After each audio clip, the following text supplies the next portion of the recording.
No? So I Call tried. this meeting to order, and first of all, I'd like to say, thank you for being here today. It's always lovely to see our community coming forward. And, with that in mind, I'd like to, go into the second item. In closed session, I'd like to report to you that, we took action, the administration. Oh, that's right, I'm sorry. Okay, no, with that in mind, we're gonna do the pledge of allegiance, and I'd like to ask, the president of the CSCA, is Lucy. To do it for us. Lucy.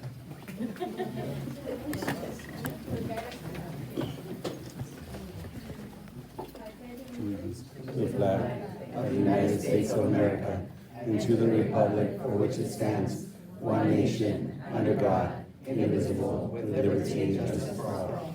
Thank you so much.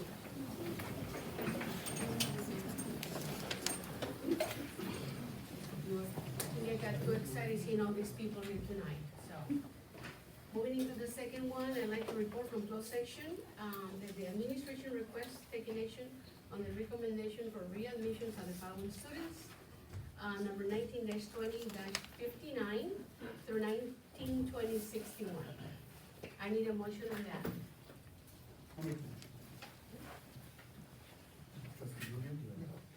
Go to review? You Yes, move? yes, Okay, yes. second it? Trustee Ceci Jones, second that?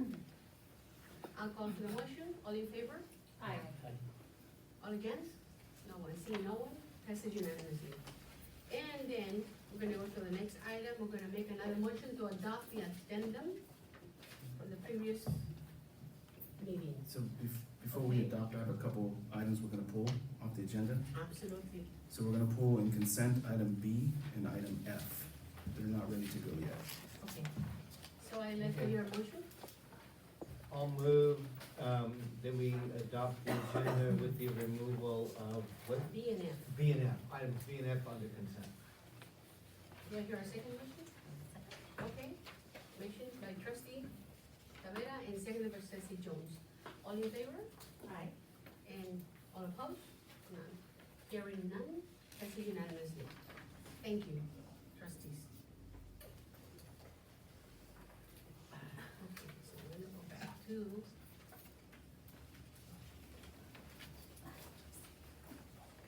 Presentations.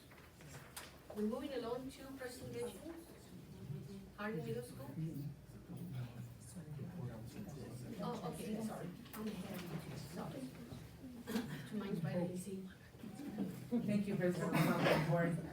On a motion by trustee Tavera, seconded by trustee Rocha, and a vote of 7-0, the board approved a resignation settlement agreement for classified employee 141384.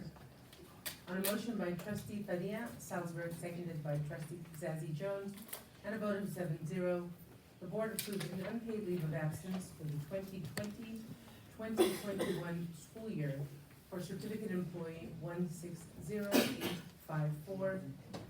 On a motion by trustee Padilla Salzberg, seconded by trustee Zazzy Jones, and a vote of 7-0, the board approved an approved resolution number 20-09, non-reelection of probationary certificated employees. And on a motion by trustee Tavera, seconded by trustee Rocha, and a vote of 7-0, the board approved resolution number 20-19, release and reassignment of certificated administrators. Thank you. Thank you, Dr. Coronado. Moving along on the agenda item, I would like to welcome the board representatives for today, from Washington Middle School, Stephen Chen and Alondra Gomez. Pardon me. Harding Middle School?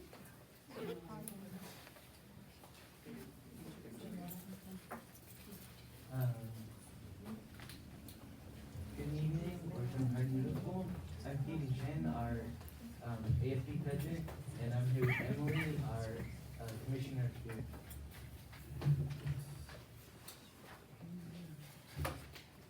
So first off, we're going to be talking about our activities here at Harding Middle School. Mr. Navarro Omar used to be our PBS clerk, and this year he got hired to be our librarian, and he was amazing. All last week he set up a book fair to help our school sell books, to raise money to sell new books. This book fair lasted all through open house and all of last week. In leadership, we challenged all of the students to raise money for kids with cancer. We worked with the Leukemia and Lymphobia Society and helped raise over $400. Mr. Nadri's class raised over $150. In leadership, we have been trying really hard to show our spirit as it has been packed by embracing spirit weeks. In February, we had a Valentine's Spirit Week. In our class, we created multiple videos for the students on the do's and don'ts of the Spirit Week. One of our favorites was Savannah, which was our school secretary. She's usually here today, but she is trying out for a cheer team for high school. That is why I am filling in the position today. We're going to be moving into our PBIS section of our school. Our first activity was chat and chill. Chat and chill is always fun at Hardin. We have over 1,000 students who get to class every day without a single tardy. It takes a lot to help set up a chat and chill. As you can tell, everyone is helping, including Alfredo, our groundskeeper is there to help celebrate the success of our students. At chat and chill, we get otter pops and get to play a game. We get to see all the amazing staff members of our school who we usually don't see each day. What is Husky Friday, you might ask? Husky Friday is where we celebrate and congratulate every student who hasn't had any U's for the quarter. A U is for unsatisfactory citizenship. This was our best Husky Friday ever.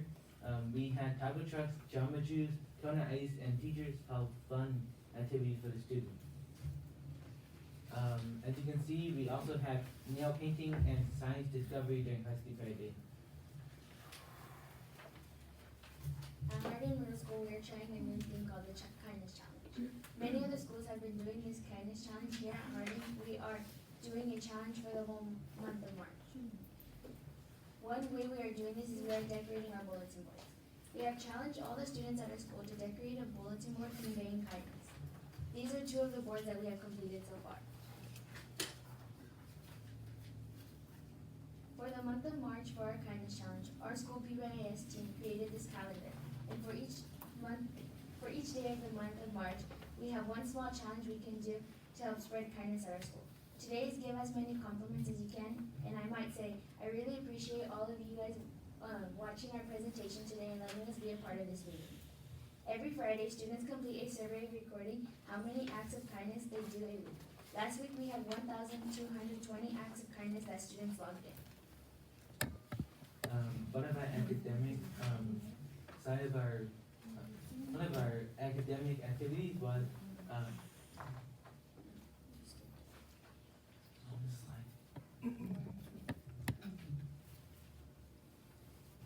we are going to be talking about our PBIS. This quarter, we had our positive behavior rally, which was to bring our students together and lift our school spirit to help us get ready to learn. Students had so much fun. Ms. Brooks held a fun activity when she called a few students up and they had a little contest who was in uniform or a church Chromebook. Those who were, they got to get some prizes that showed school spirit. So one of our academic activities was Mr. DePaul's Abbott's class participated in the short story contest. Jessica took first place and Bessie took second. Something really cool that is happening this year is all of our 7th graders are going on a field trip to Alphonse Loop. There are so many students who are going, and we have to break this up into 5 different trips. 4 groups have attended the field trip as of now, and all have left it. We are working with UC Santa Cruz to learn about native birds and habitats. Here at Hardin, we do Achieve 3000. We dedicate SSR to reading and taking tests on articles that we have read. Here at Hardin, we have read over 10,000 articles, which we have scored 75% or higher.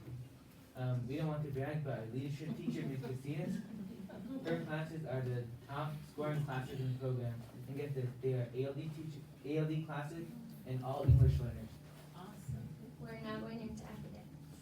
Dr. Cruz came to our school and taught the teachers how to use the the 4 PLC questions to guide standards, assessments, enrichments, and interventions.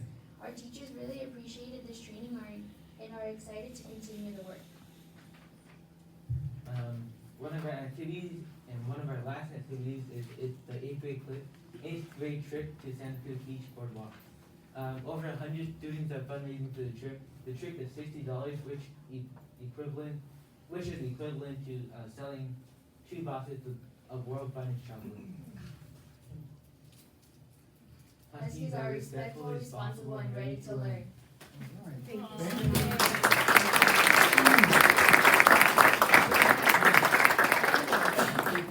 Hello there, I'm Chen. I do have a question for you. Harvard Middle School, I do have a question for you. Who is Dr. Cruz? He came to talk to teachers about 4P&L? Yeah. Who's Dr. Cruz? Dr. Cruz is a consultant that was hired by the school to provide professional development for the teachers. Great, great. And my second question is, I love that you are saying I love you in a different language. We just finished an equity workshop in Sacramento to California School Board Association, Anthony and I, and they are really pushing the agenda to get the teachers to learn their cultures of every single student in campus, whether the diversity is there. And when you come and say all your presentation, you know, I applaud you, you do a great job, and I continue, and the board will continue to support you. Thank you. Have a wonderful day. Thank you. Thank you.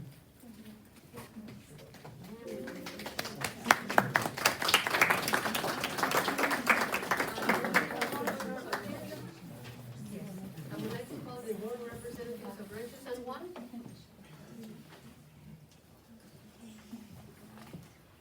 Trisha Patel and Sofia Espinosa. I think we're missing Trisha tonight. Welcome aboard.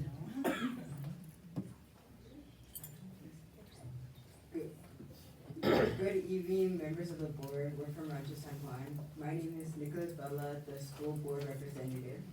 And I'm Alexander Casillas, the freshman class president. This evening, we are going to talk about what makes RSJ unique and special. So now we continue to talk about the activities that we have had at the ranch.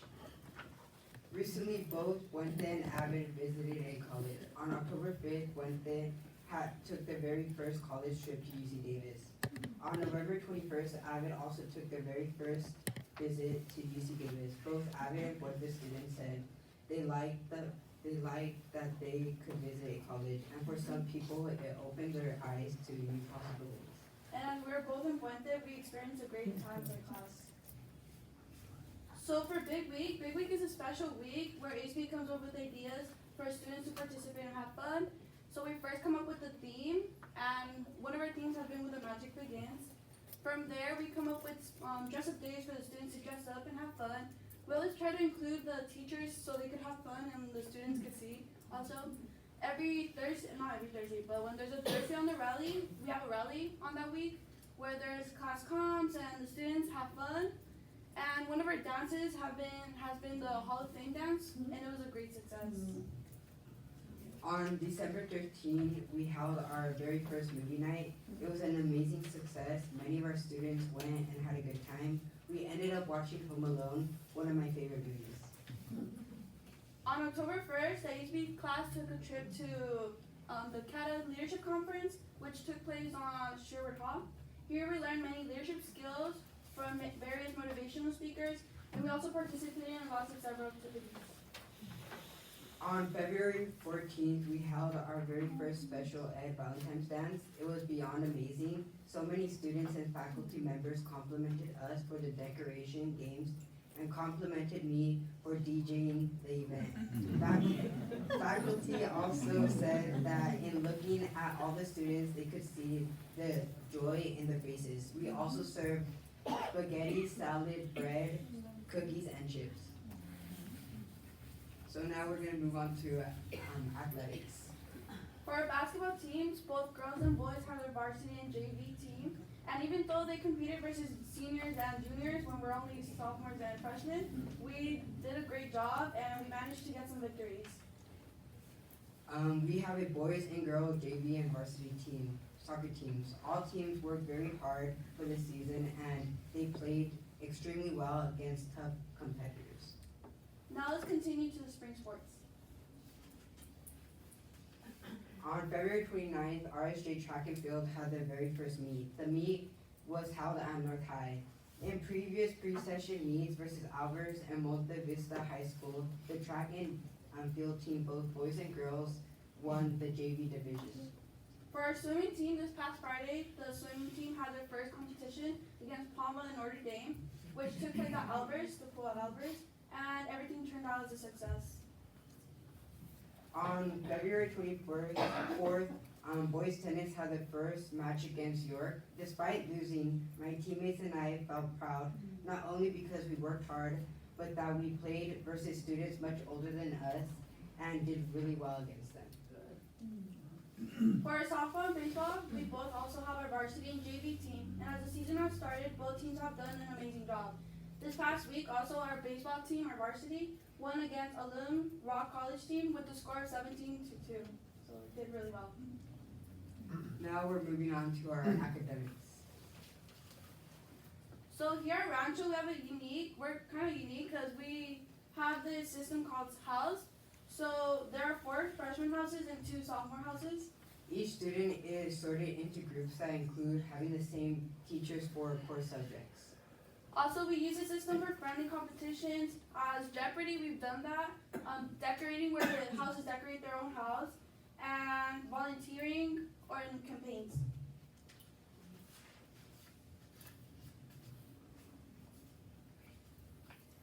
So on January 30th, we had our first preview night.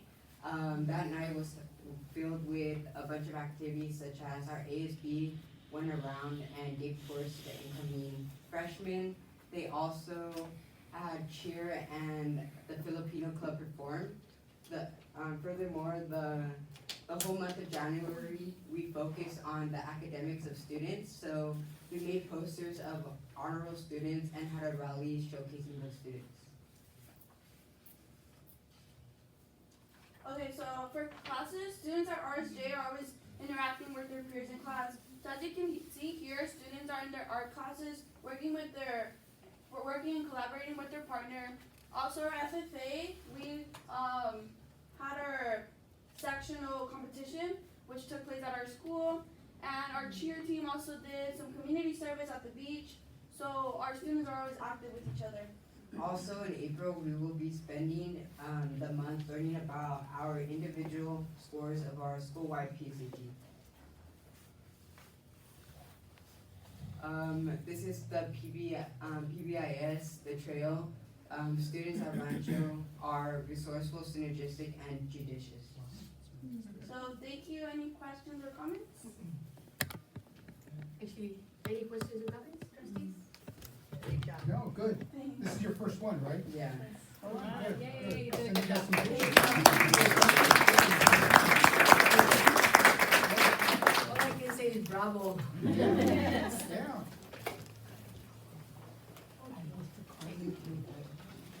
Moving along on the presentation, I would like to request my attention to Ana Guillon, who's going to be presenting Civic Center and Civic. Thank you for being here. I'd like to welcome Devin Lincoln with Osama Smith. She will provide us with representation regarding the Civic Center Act and facilities.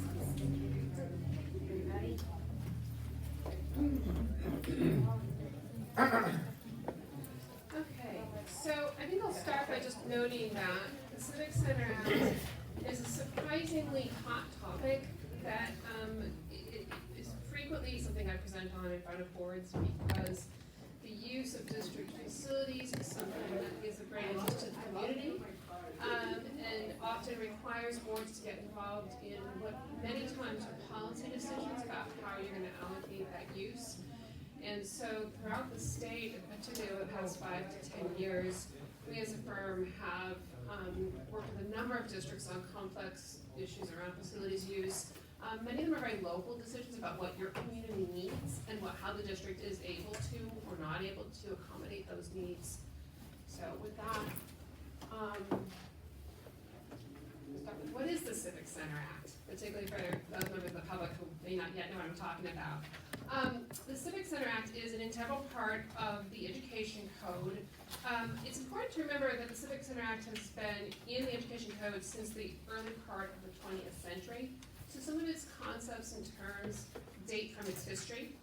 But if you remember a time when, say, Charles Dickens or Mark Twain was out, going out and giving speeches, and that was the primary form of entertainment, the lack of facilities in which to have civic meetings was a real concern. And so from early on, the California legislature mandated that California schools provide in their facilities so-called civic centers, places where the public can gather to conduct civic functions, and we have a civil society in which there are many such things.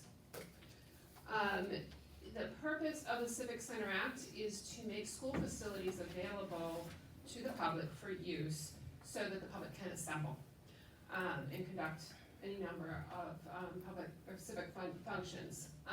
The other concept behind the Civic Center Act is that it is the public that funds our facilities, and therefore we want to make sure that they have reasonable access to those facilities, while also remembering that the primary purpose for which our facilities are funded is to provide an educational environment for our students. And we need to safeguard those facilities in order to make sure that those facilities remain in good repair. So the Civic Center Act talks specifically about certain functions, certain groups, but in general, any group that is interested in using facilities is contemplated within the terms of the Civic Center Act. So for instance, the Civic Center Act specifically calls out literary and scientific purposes, recreational, educational, religious services for temporary periods, although that's changed recently. We were discussing, I believe there is at least one church that uses your facilities for other purposes. That's totally okay. That's not endorsing the establishment of religion, okay? It's different from the school district actually sponsoring religious activities. Child care programs, sports leagues, recreational activities, community youth activities, certainly Girl Scouts, Boy Scouts is always a perennial use of facilities, and patriotic ceremonies, and any other purposes that are deemed appropriate by the board. And where the first of many policy issues comes up is making sure that the use of your facilities is consistent with your educational mission. From time to time we get questions about somebody who wants to use your facilities that maybe has a mission that's not in the same keeping with what a public school district is for. So the Civic Center Act specifically talks about facilities to be made available as those non-classroom spaces, multi-purpose rooms, play fields, boardrooms. Although we do sometimes have requests to use classrooms, say for meeting space, and that happens as well. That's not off limits, but the Civic Center Act more is contemplating your larger gathering spaces. I know when I had a Girl Scout trip, we met in a classroom, after school. It certainly includes play spaces and play fields, and in fact, this is probably one of the largest uses of school facilities is for recreational activities. So with that in mind, we come to what are the choices on a policy basis for the use of facilities. And as I said, it's important for the board to keep in mind, on the one hand, you want to make facilities available. That's the purpose of the Civic Center Act. But on the other hand, you have a mission as trustees to protect the public's investment in those facilities and keep them in good repair for your students.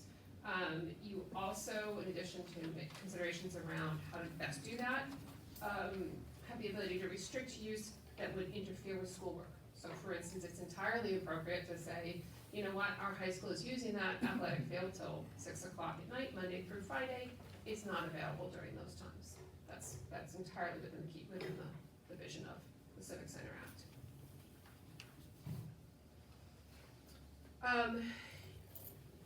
Many of you have involvement in community activities outside of this board. right? And so that means that just in my example, when I said, I was a Girl Scout troop leader at one point, you may have other activities that you're involved with, and that's entirely okay. But it's important that when those groups interact with with the district for facilities use purposes, to keep in mind potential for conflict of interest issues, which, is outside the scope of this presentation, but things like having a financial interest in a contract that comes before this board would be part of that. And also just to avoid the appearance that your two goals are becoming, or overlapping in a way that might be perceived as inappropriate. Let me stop you there. Sure. Does any trustees have any questions at all so far? It's a great time to stop because I'm good to talk about your own policy. Okay, wonderful. I have a question, Base. Can you go back to that one slide? No, one more. Go back. So I'm gonna use myself as the example. So if I am, and I don't know what the correct word, if I'm an owner of a team or I have a team, and there is a school that has their own team, right? So let's say they have their football team, okay? And they're using the field until, let's say, 6 o'clock. I have the ability to now use the field at 7, okay, because I'm on the outside. However, I now go in earlier than 7 and put some pressure on the students to hurry up and be done, because I'm here now. It's not my time, but hurry up, leave. And they don't, the coach of the student doesn't wanna say nothing because I'm an elected official. They're feeling like I can't say nothing because she's an elected official, and nobody's gonna tell her anything because she's an elected official. What can you share with me of that scenario? So, a couple of things. First of all, when we talk about the district's policy for safer facilities use and time of use and that kind of thing, that's an appropriate place for the boards to give input on how to make sure that there is fair use around those kinds of things, and what hours of use is enforced, and who within staff has the ability to enforce those things. And sometimes to visit with staff or ask staff to look at how that's being enforced. Do we need to have a custodian present, for instance, or somebody else to make sure that times are being observed? Those are different options that you would have. And then your question then goes to my slide about avoiding the appearance that you're using your influence unduly, whether or not that would actually be a legal conflict of interest. Because we always wanna make sure that we're not creating an impression that reflects unfavorably on the board or on the individual. But by myself using that field more than anybody else in the community could be appeared as favoritism or a conflict? Well, as to specific conflict of interest issues without a specific fact pattern, and also given the legal issues, as to specific fact patterns, I would probably want to provide confidential advice to the board as a whole. But any kind of use of one's position in order to obtain a benefit may not be a strict legal conflict of interest. It's just something to keep an eye on. So it's not really a conflict, it's just not a proper use of me being an elected official. It's possibly not, I mean, again, without actual facts, I'm hard to even. Okay, thank you. I don't want to opine on a conflict of interest issue, which can be kind of complicated. Right, I understand. And very, very, very fact specific. Thank you. Yes. Trustee David? I would like to hear the entire presentation before asking my questions, because I have real specific questions regarding, I think it's category 1 and 2. Okay. I kind of want to hear Okay. what I do. I don't know about anybody else. I want to hear the presentation, and then I have my questions. Okay, this is a good transition point for what I've covered so far generally. Presentation. Okay, great. Okay. Okay, so the district, as most school districts does, has a specific policy on use of school facilities. And in many ways, this policy does track the Civic Center Act. We as a firm have in many cases helped to review and revise policies to meet specific policy concerns of the board. We've reviewed this policy, it's perfectly in compliance with the Civic Center Act, there's nothing wrong with it, but if there's any tweaks along the way, we're happy to work with you on them. Right now, your policy is that facilities are distributed on a first come, first served basis. So within each window, the members of the public who would be requesting use of a particular facility have an opportunity to submit an application and get the hours that they are looking for use. And that's a common first come, first served basis. That's a common way in which use is distributed. There are a couple other models, but that's a very common way to do it. Obviously, there's restrictions on what facilities can be used for, including not for purposes inconsistent with school purposes, and obviously no alcohol, tobacco, etc.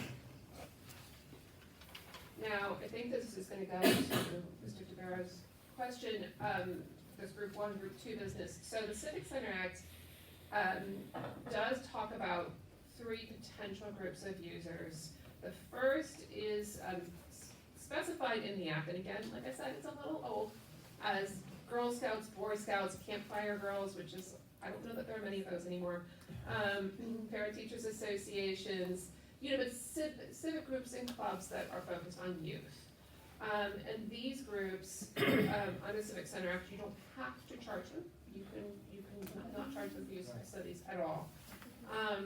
Your policy is that the groups meeting those requirements that don't have setup or supervision required, no school personnel need to be there, it's during your normal operating hours. So again, if I have a Girl Scout troop that meets right after school, you might not charge them. Although I think I did pay my school district when I did that. Out of cookie money. No admission fees, and use doesn't interfere. In those cases, you're not going to charge them for use. Now, group 2 is what we call, there's a group of 2, I think it's direct costs.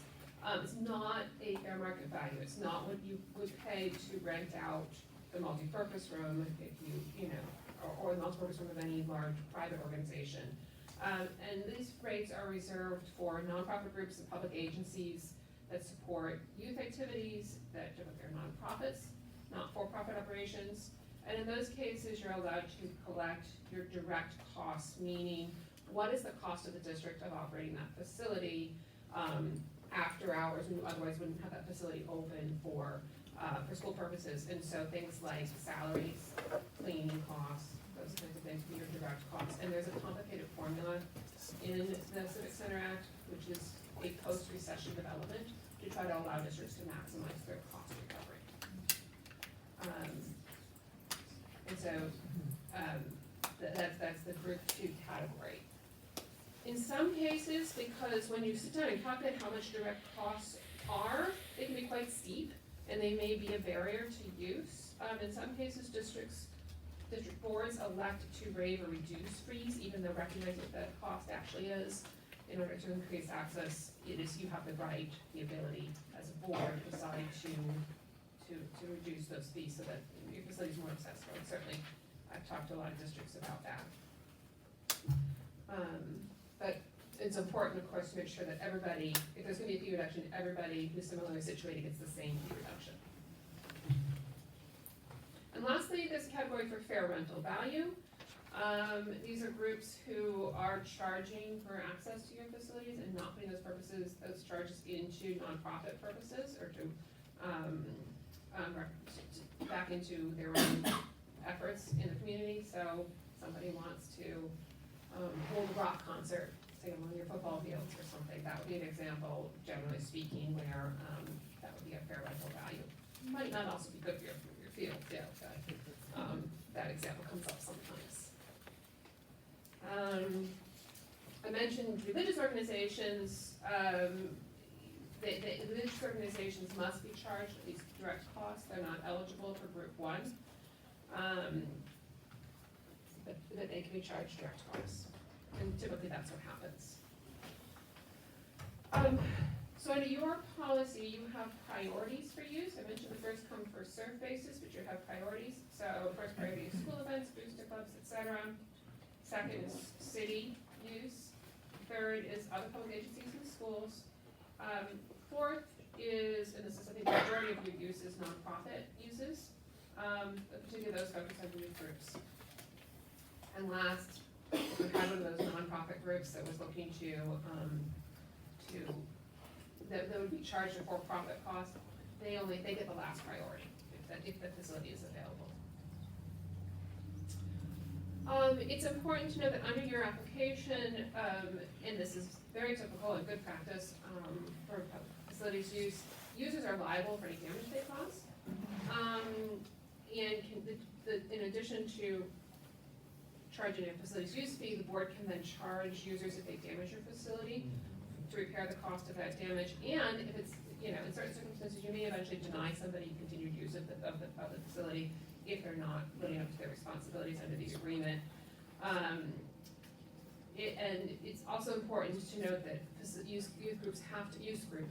groups need to have insurance to cover what they're holding themselves responsible for, and to cover the use by their own members, so that as a practice, the district will not allow somebody to use a district facility without proof of insurance that will cover the users at that time, because otherwise it becomes a district's responsibility, or at least potential liability, if there is, say, an injury during the use and that party was not appropriately insured.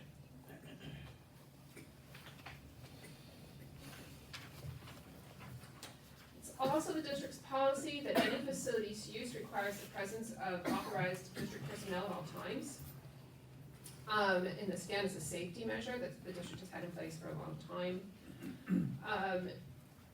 No publicity is permitted until the district has approved the permit, so we don't want to advertise until we've actually confirmed that the use is permitted. And it also needs to make clear that the district is not sponsoring the activity, even though it's happening on your grounds. And finally, we require adult supervision when it's a youth activity. The district maintains a facilities use application on its website. Members of the public who want to use your facilities need to create an account. It needs to be turned in at least 4 weeks prior to use. So it's kind of like a campground in California. You got to plan out sometimes 6 months in advance. It's a little bit like that, only it's 4 weeks. And you need to have proof that you are a authorized representative of that organization. Okay. Now, I'm going to talk a little bit more about fees. Do you want me to take questions now or go all the way through? Go ahead and finish your presentation. Okay, great. Now, I mentioned a few minutes ago that post-recession, or kind of in the years following the recession, the legislature introduced additional requirements that allow school districts to recover more of their costs, which are direct and operational costs. And so this is a little bit more complex of an effort than it used to be, but it's intended to allow you to recover your costs at a greater rate. Before imposing fees, you are required to adopt a schedule of fees, so that that's public information, and you can charge users a proportionate share of your capital cost, such as your bond costs or your certificate registration costs, and or your operational direct costs, which I defined earlier as things like salaries and custodians and everything else to keep your facilities clean. You don't want to exceed those costs, but generally, as I said, they can be fairly high if you do the calculation correctly. So there's a formula and a spreadsheet that we use to work all this out, and districts can calculate the share really down to a per hour basis of what these things cost, of either capital direct costs, maintenance and repair, or your janitorial, custodial, etc. And if you're collecting these costs, you really want to keep them in a separate fund in order to use for facilities purposes, for facilities maintenance purposes. This is the district's current fee schedule for some of your facilities. This is only the group 2 and group 3, because of course group 1 wouldn't have a fee. And as you can see, we have here some of your larger facilities, your Fine Arts Center, Aquatic Center, etc. Even the kitchen, right? And then, as I mentioned earlier, classrooms is an optional item. You have that on your schedule as well. And then, of course, play fields. And these are fairly reasonable fees considering, what I've seen out there, And that brings me to the end of my prepared presentation, and I'm happy now to answer questions. I first of all like to say thank you for your very deep informative presentation. I think this is like an eye-opener for us, the trustees, to get a sense of exactly, what is what we're dealing with and what we'll be really dealing with if we were to change any more policies in regards to the facility use of our school sites.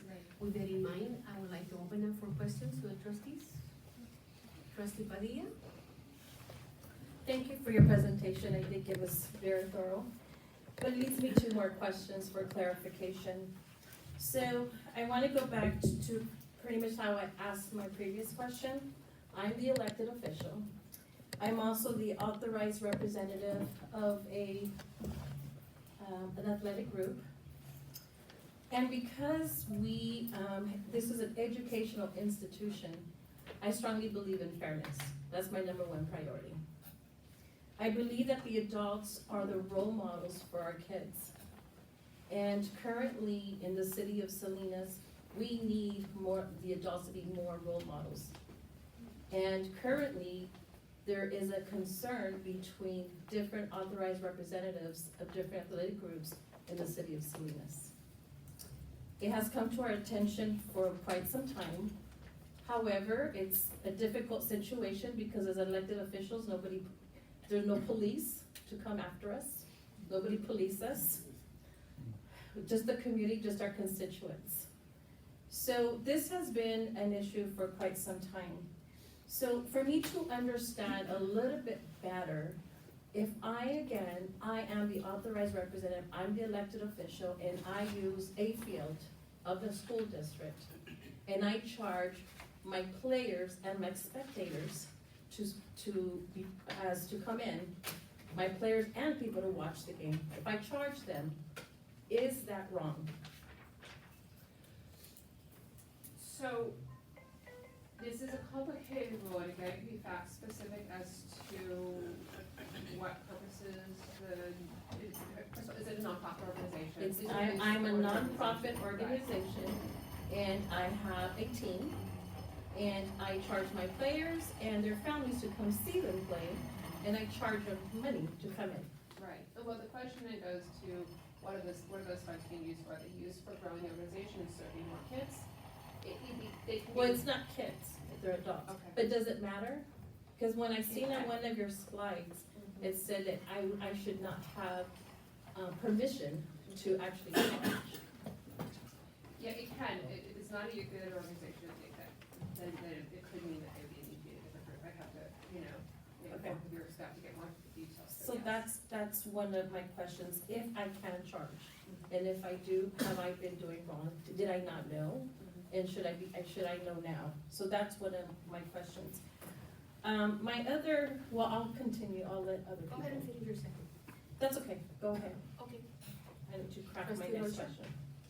question. Would you like me to refer you as Mrs. Lincoln or Devin? So, my questions are actually following up on the topic of conflict of interest. On page 12, it mentioned avoiding even the appearance of impropriety. I think that's really important. In today's day and age, we have the ability to research things and have information at our fingertips readily. And you could look up on GuideStar and find a nonprofit, and you could see if that nonprofit has principal officers listed, right?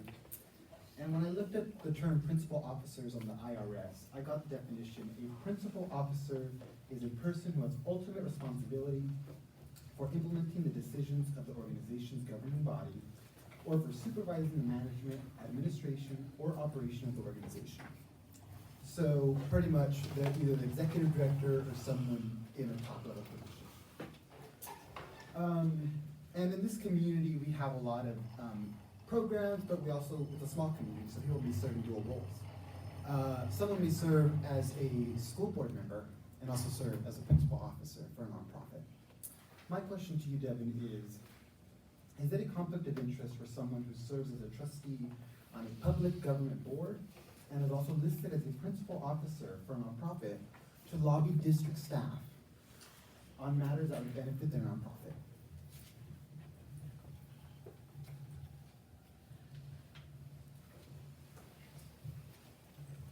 So the answer I'm going to give you now is going to sound like a lawyer That's why you have me. Conflict of interest issues can be very fact specific, and they can be very high stakes. And so when a board raises to me conflict of interest issues, I would prefer to advise you in a confidential manner. Which would be like, for instance, if the board wanted me to review some of these questions and submit a confidential memo to the superintendent, who could then distribute it to the board. And then the board as a whole could decide whether or not to publicize the results of that research. I would advise you to do it that way, rather than my giving you an answer here that could implicate liability for everybody or for an individual. So gonna go back to the first statement, which is avoiding even the appearance of impropriety. Do you think that raises even the appearance of impropriety? I think one could argue that. Okay, great. I have a couple more questions. Is that okay? Go ahead. Okay. My second question is, would it be unethical and potentially a conflict of interest for a board member of a public agency to attempt to circumvent a process by asking lower level employees to do things on behalf of a nonprofit in which they are listed on financial documents as a principal officer? And I'm gonna guess it's the same answer. Same answer. And my follow-up question is, would it even raise the appearance of impropriety? It certainly is arguable. Okay. My third question, if a permit for facility use is coming to the board for approval, should a trustee who is listed as a principal officer for a nonprofit that is requesting access to, would it be appropriate for them to remove themselves from the vote and recuse themselves from the vote? It is my understanding that if a trustee remains on the dais when a vote is happening pertaining to their organization, it could give the appearance of undue influence. Same. Okay. Yeah, And once again, it would raise the appearance of impropriety. My last question is, considering all of the speculation regarding conflict of interest, would it be appropriate to seek legal counsel before voting on items that have raised concerns about conflict of interest? So conflict of interest can be an issue for individual board members. It can also be an issue for the board as a whole. My firm represents the board as a whole. Individual board members may want to seek their own counsel if they are concerned about an issue that affects them individually. And if a board member has engaged in a conflict of interest and has acted in a way that breaks certain rules, what liability does the district have? And something I'd rather not advise you on in public. It's my understanding that the FPPC could fine the district. So that's something that I have great concern in. But I appreciate your legal advice to bring it up in a more private manner. Thank you, those are all my questions. Having a ward, trustee Cabrera. Okay, my question is related more to, the application process, and probably some of it could be for Devin, but probably for Mr. Burns. On the, in order, anywhere in the policy, do we define what is considered to be a nonprofit organization? And the reason why I ask that is because a long time ago, I belonged to a group where we would go and we would apply as a nonprofit to the recreation parks when there was a recreation park for the city of Salinas, okay? And they would tell us basically the same thing. They would tell us, well, if you were a nonprofit, a true nonprofit, then you would give us these documents, and I'll tell you what those documents are. Or if you are saying that you are a nonprofit like a car club, then we would get charged a fee. And one of the things that we discovered back then was, gosh, maybe we better become a nonprofit. And so, understanding what a nonprofit is,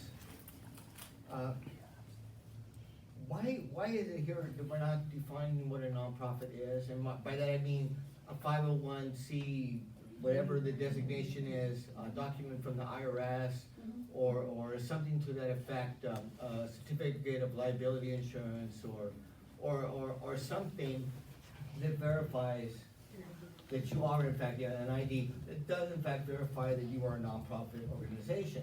As opposed to saying, well, we're nonprofit, we don't make any money, but we kind of get together and, do we have anything like that? So the permit process requires to show proof of the 501c3 that you're a nonprofit. Okay, so. And that you have liability insurance. Okay, and that you hold us harmless. and, and that would be the classification under group 1 and or 2, right? Any of the groups that are nonprofit, that would be the requirement. Okay, what if an organization does not have their nonprofit status? So I think you're referring to, like, I could talk You about a can't corporate, verify a your corporation, nonprofit. right, a for-profit corporation, right, that's one thing.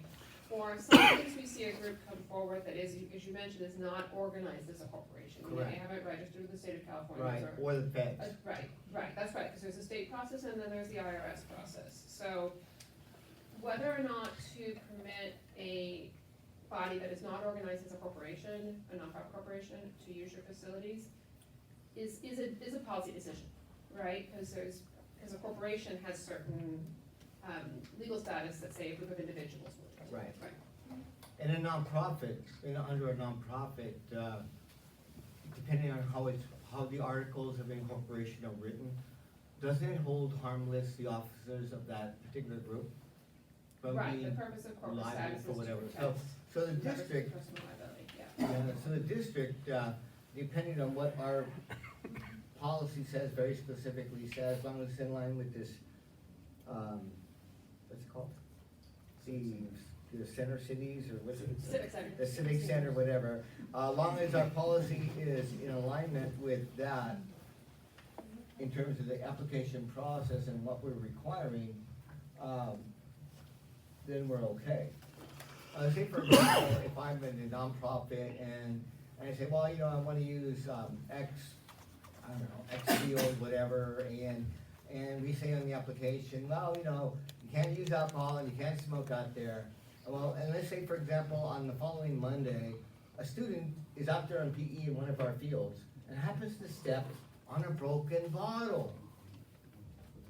Who is liable for that?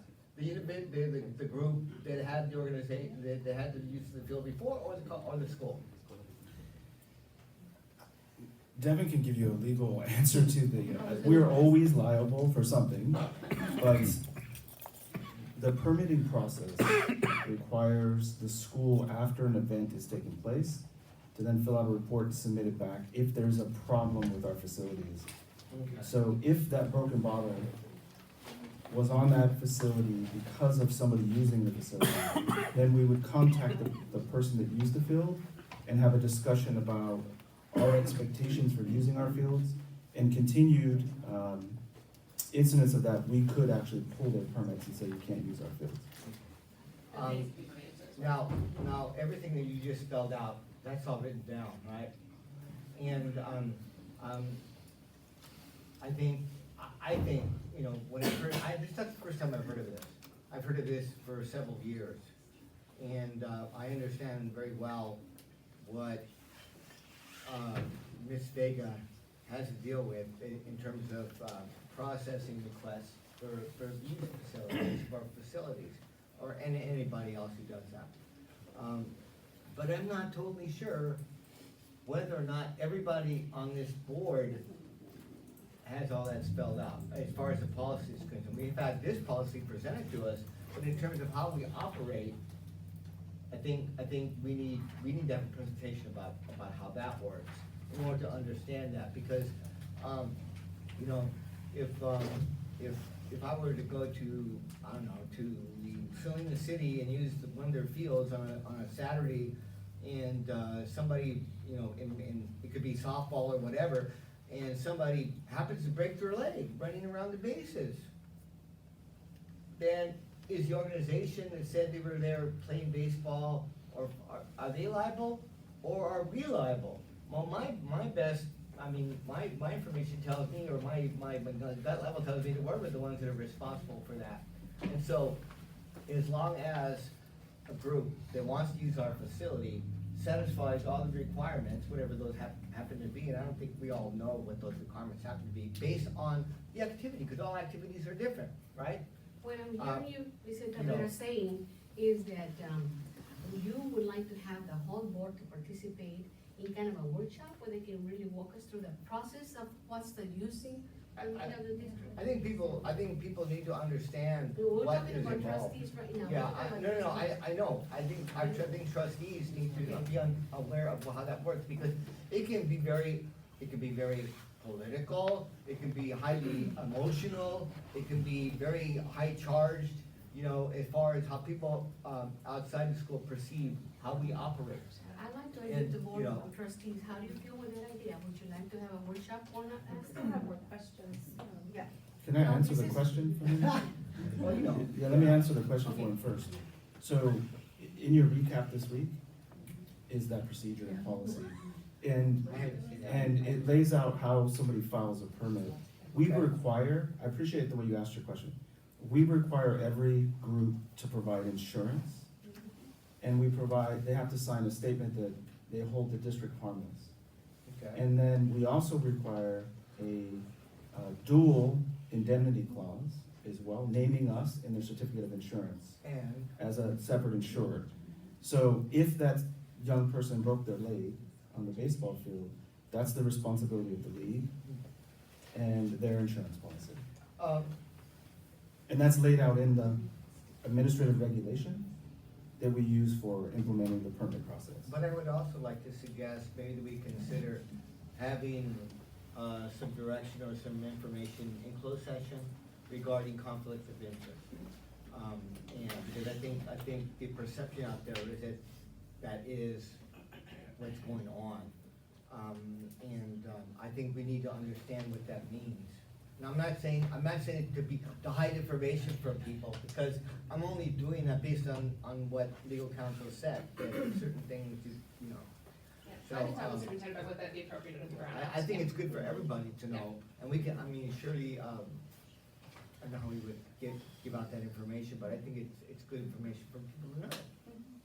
Period. Not just about our district, but about the way other districts operate, the way the city operates, and the way the county operates. Okay? Because there's some things that go on that a lot of us don't know about. Okay? And this is maybe 1 out of 10 or 20 that are very significant. Yeah. Thank you, trustee Tavera, for your recommendation. I would like to, trustee Padilla. Thank you, trustee Ocampo. So, by listening to everything, and I just want to share that I do understand the policy. I think it'd be good for all of us to hear it, all of us together. But I did read it. I mean, it was given to us and it's been on our board docs, so I'm very familiar with the policy, so I understand it. But however, it seems to me that, and that's the problem, that because there's no police for elected officials, right now that we're not really getting a full answer because we don't want to share it publicly. And so that is why we have so many concerns around the community, because they're like, why even say anything? Nobody's gonna do anything. And I've heard exactly that statement. You guys aren't doing anything, why tell you? But here we are tonight, and it's my obligation, I'm compelled to share with my constituents, I've shared with you.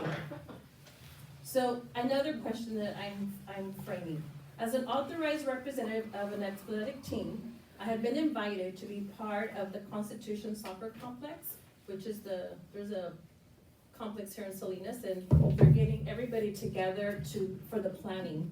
And so I, as the authorized representative of a team, don't go to those meetings, don't wanna be part of it, because I'm very confident, because I'm a board member, that I can use all the fields of the school district. So I'm very confident, and I say that to people.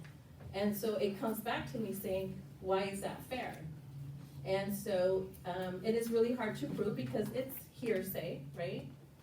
But again, I'm compelled to share.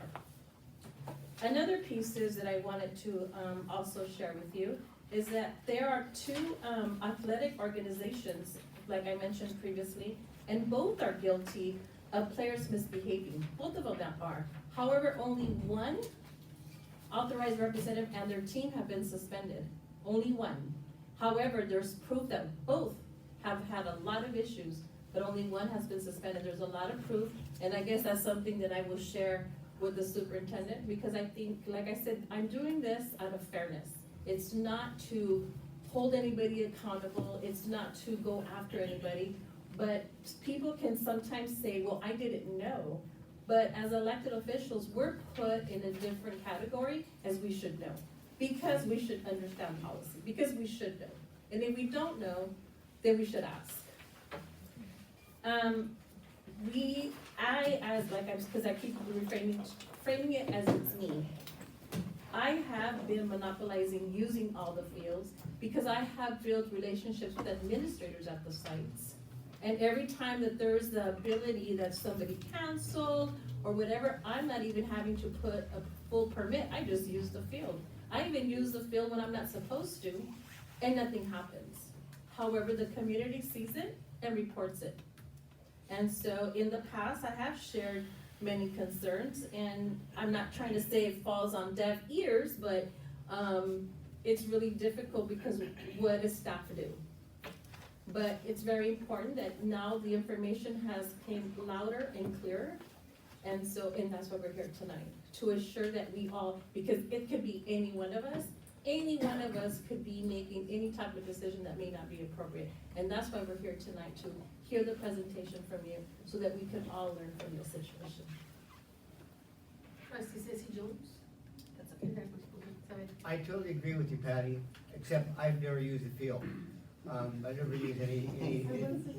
Oh, I thought no, I agree with you. I totally agree with you, with what you said. But I guess for me, the question is now, how do we resolve the issues that we have in front of us? Because, I think that's the important part here, because, you know how I feel about the city of Salinas and not providing any recreational activities for anybody in this town.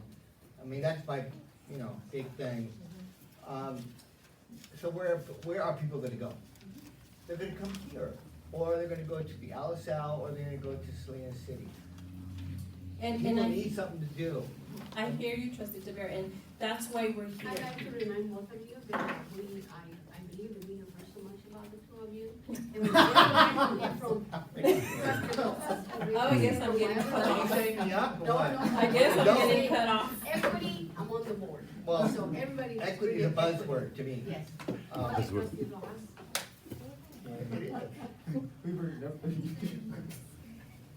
Okay, so I'm all about transparency, so if you're gonna name a person, name me. I'm the one that you're talking about. I'm the one founder of Monterey County Soccer Club they're talking about. So let's use names, let's not beat around the bush and say a member or myself. Just wanna clarify some points that were made when I was absent from the last board meeting. The last board meeting, they said that, and I have here the notes here. Trustee Rocha said that the leverage is authority to get more fields for the use. Those fields I had before I became a school board trustee. Had more fields than we have now.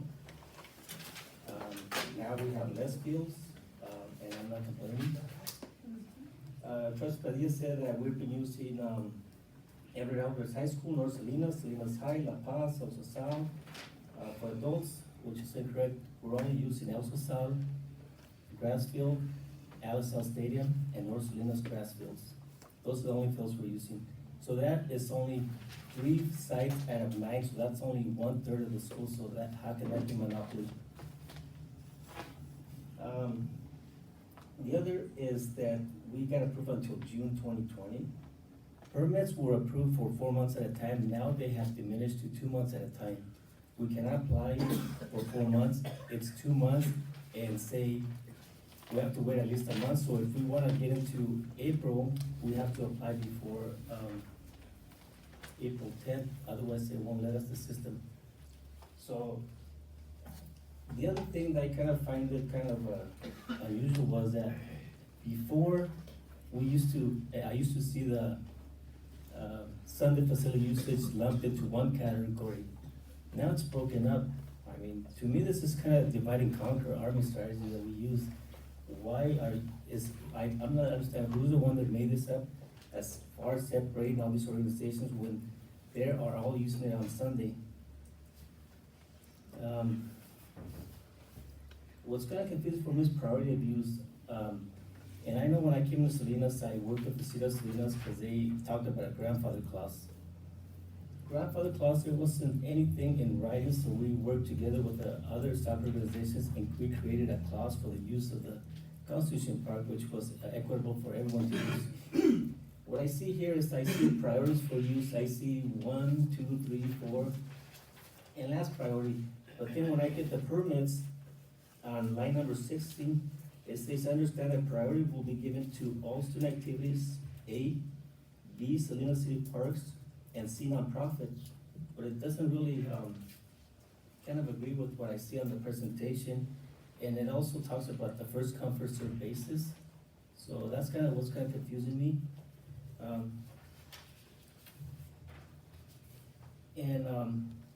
I think now as a school board trustee, I've been getting a lot of pushback as far as before we were able to use the grass fields, but now we require custodians. And that's something I discuss. I mean, I don't go before the principals and ask him or pull my weight and say, let me borrow the fields. I don't circumvent the system. I call and I find out, is it available? And that's what I was instructed to do. Is it available? If so, then I'll apply. And so our program, we have over 6,000 members, and these are members from the community here. And all I hear about is adults.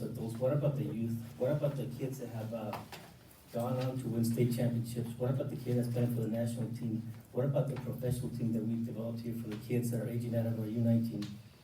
I mean, we have so many programs that we've expanded and we keep growing. As a matter of fact, there was a big market for kids that have never played soccer, but yet they were good enough to play in a team.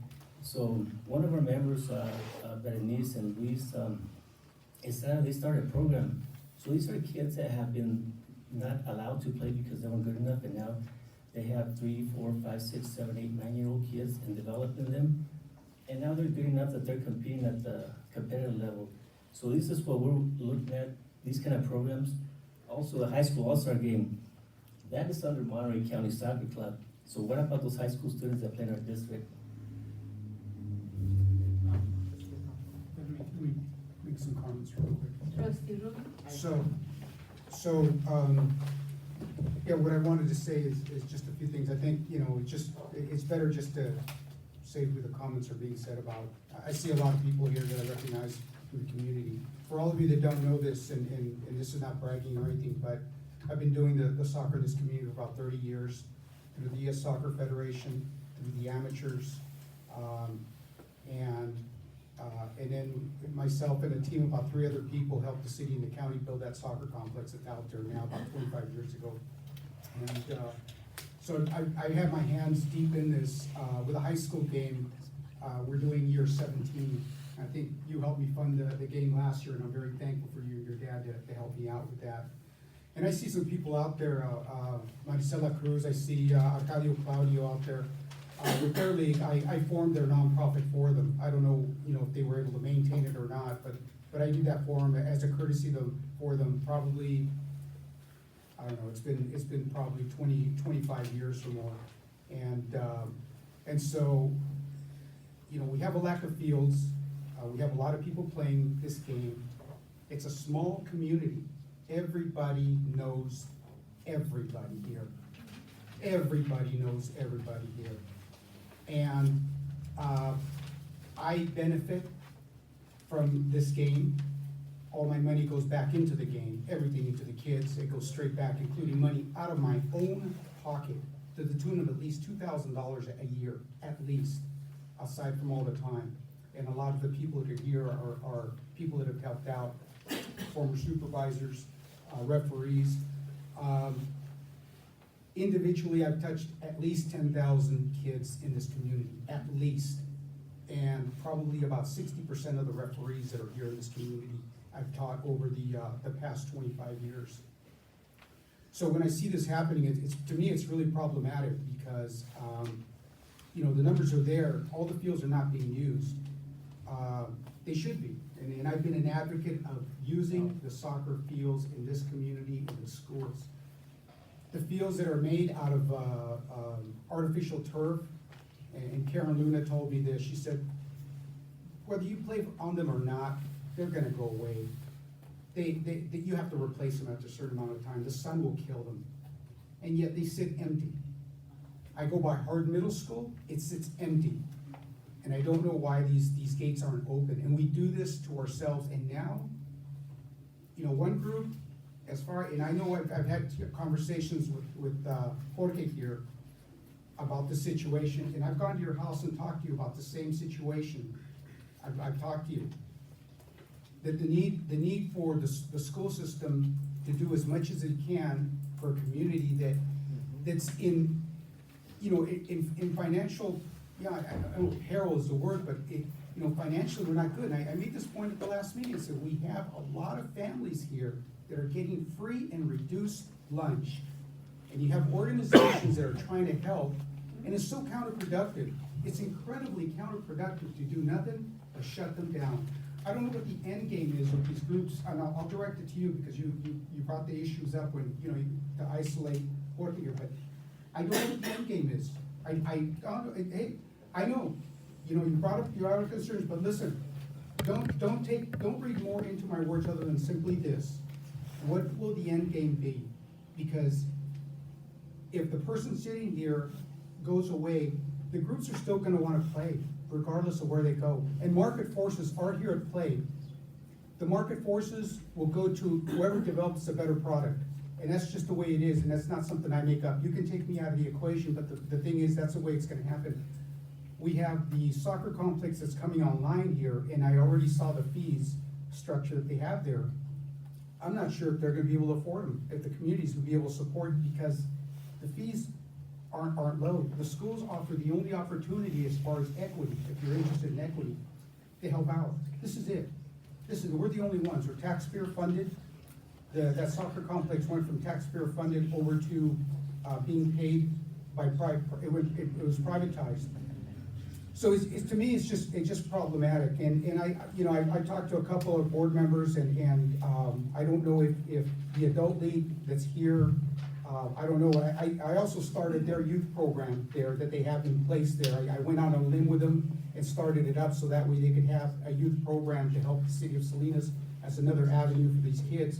So, you know, personally, I've never sided with one side or the other. I've tried to just keep the game going for everybody. I don't know. There has to be an end game here to this. You know, I don't know. I mean, you know, I don't know what it is. I mean, my end game is what I've asked you all along. Move the permit process quickly if they qualify for everybody across the board, and allow the fields to be used. Don't close them down no more. We have Washington Middle School that sits empty. We have Everett Alvarez that sits empty. You know, we have, they talked about the crime problem in Salinas. We have at least some solutions for a portion of our community, and it's huge. It's the biggest sport in this county, period, the end. It permeates everybody. It's huge. And when I see Girl Scouts and Boy Scouts, and I see campfire girls, and yet it's like we haven't turned that corner here to at least put soccer or youth sports or whatever in here in that page that was up there on the PowerPoint. I don't know. I mean, you've got to think of an end game here. What's going to happen? I mean, can the school system afford them some fields? If that's what they need, give them the fields, for God's sakes. We have them there. We have capacity. You know, if they don't behave, well, we'll deal with them then. And as far as the issue of people being problematic, many years ago in my other life, when I was a police officer, I had a class that was given by an FBI agent, and he said 3% of your people commit 90% of your problems. There's always going to be a segment of problematic people out there in everything, including soccer. Deal with them, but don't throw out the baby with the water there, right? Right? You can't do that. Not everybody is problematic. So I mean, to paint this thing with one brush and say, they're problematic, they're everywhere. Deal with them and move along. But that's my 2 cents for this. Now, when it comes to voting on this, I'm going to step out. I'm going to be gone. All right, I'm going to be out of here. But those are my feelings, and I just hope nobody's here to burn down the house, because that's not an answer. That's not an answer here at all. That is not non-negotiable. So I don't know, I'll reach out to the two groups out there that are out there. If you guys wanna talk, I'm happy to help you. You know, Maricela, if you want your nonprofit done again, I will help you to do that. You know, and I've seen your letters that you sent out to people when you needed help and stuff. But if you need stuff like that, I'm willing to help, but this is just, it's awful. It's awful, and it's awful to be happening here in open session for me. Anyway, Thank I'm you, done. Trustee Rubio, for your comments and concerns.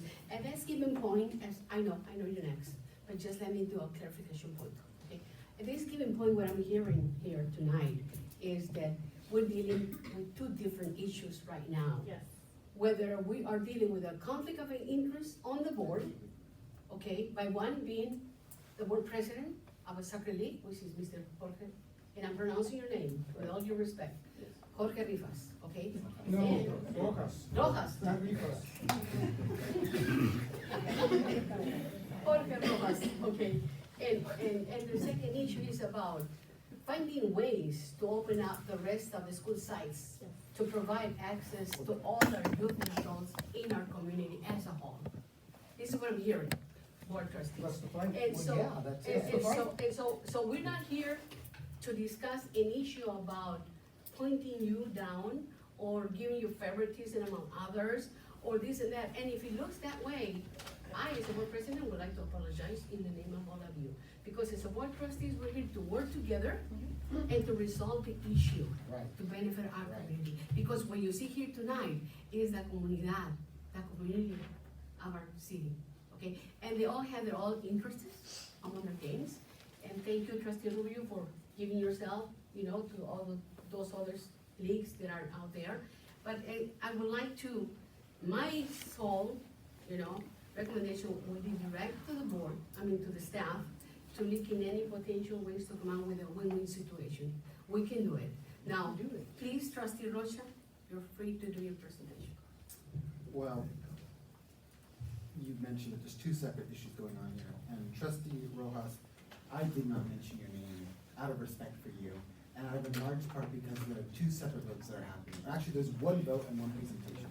We're having a presentation right now on permits and conflict of interest. I think, and if we're gonna name names here, on GuideStar, you are listed as a principal officer for the organization, sir. We're gonna be set to vote on a permit for your organization.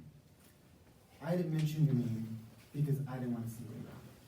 But you know what, as I sit here, I feel uncomfortable that I'm having this discussion with you, because at the end of the day, you are someone who's gonna benefit from that permit. And I do think it's a conflict of interest for you to sit at this table while this discussion happens. And, it's unfortunate that nobody stepped in and said, hey, wait a minute, that's a separate issue we're gonna discuss. You should leave the room. Because, and I'm not an attorney, I don't claim to be an attorney, but if you simply do a Google search on the FPPC website to see what constitutes a conflict of interest, one of the things that comes up is business entity. A business entity in which an official has an investment of $2,000 or more, in which he or she is a director, officer, partner, trustee, employee, or manager.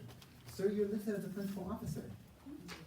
That by definition, I think, is, and I'm just saying, guys, that by definition is conflict of interest. And we're discussing something that I don't think you should, and it's, let me backtrack. I don't have an issue with your organization. My end game here is not to shut you down. I think you do great work, and I'm not an expert in soccer. I don't claim to be an expert in soccer. None of the questions that I asked, sir, were about your organization. I want to make that clear. I didn't ask anything about your operations. Real quick. I like to call the attention of the board of trustees. We have heard so much about this issue, and I would like to wrap it up. And I'm sorry, Trustee Padilla, the time that we promised to work on it tonight. 1 second. To excel our presentation, we're running behind on that schedule. May I ask Chair for 1 second? I think it's important for me to wrap it up publicly, because I started and I just want to finish. 1 second.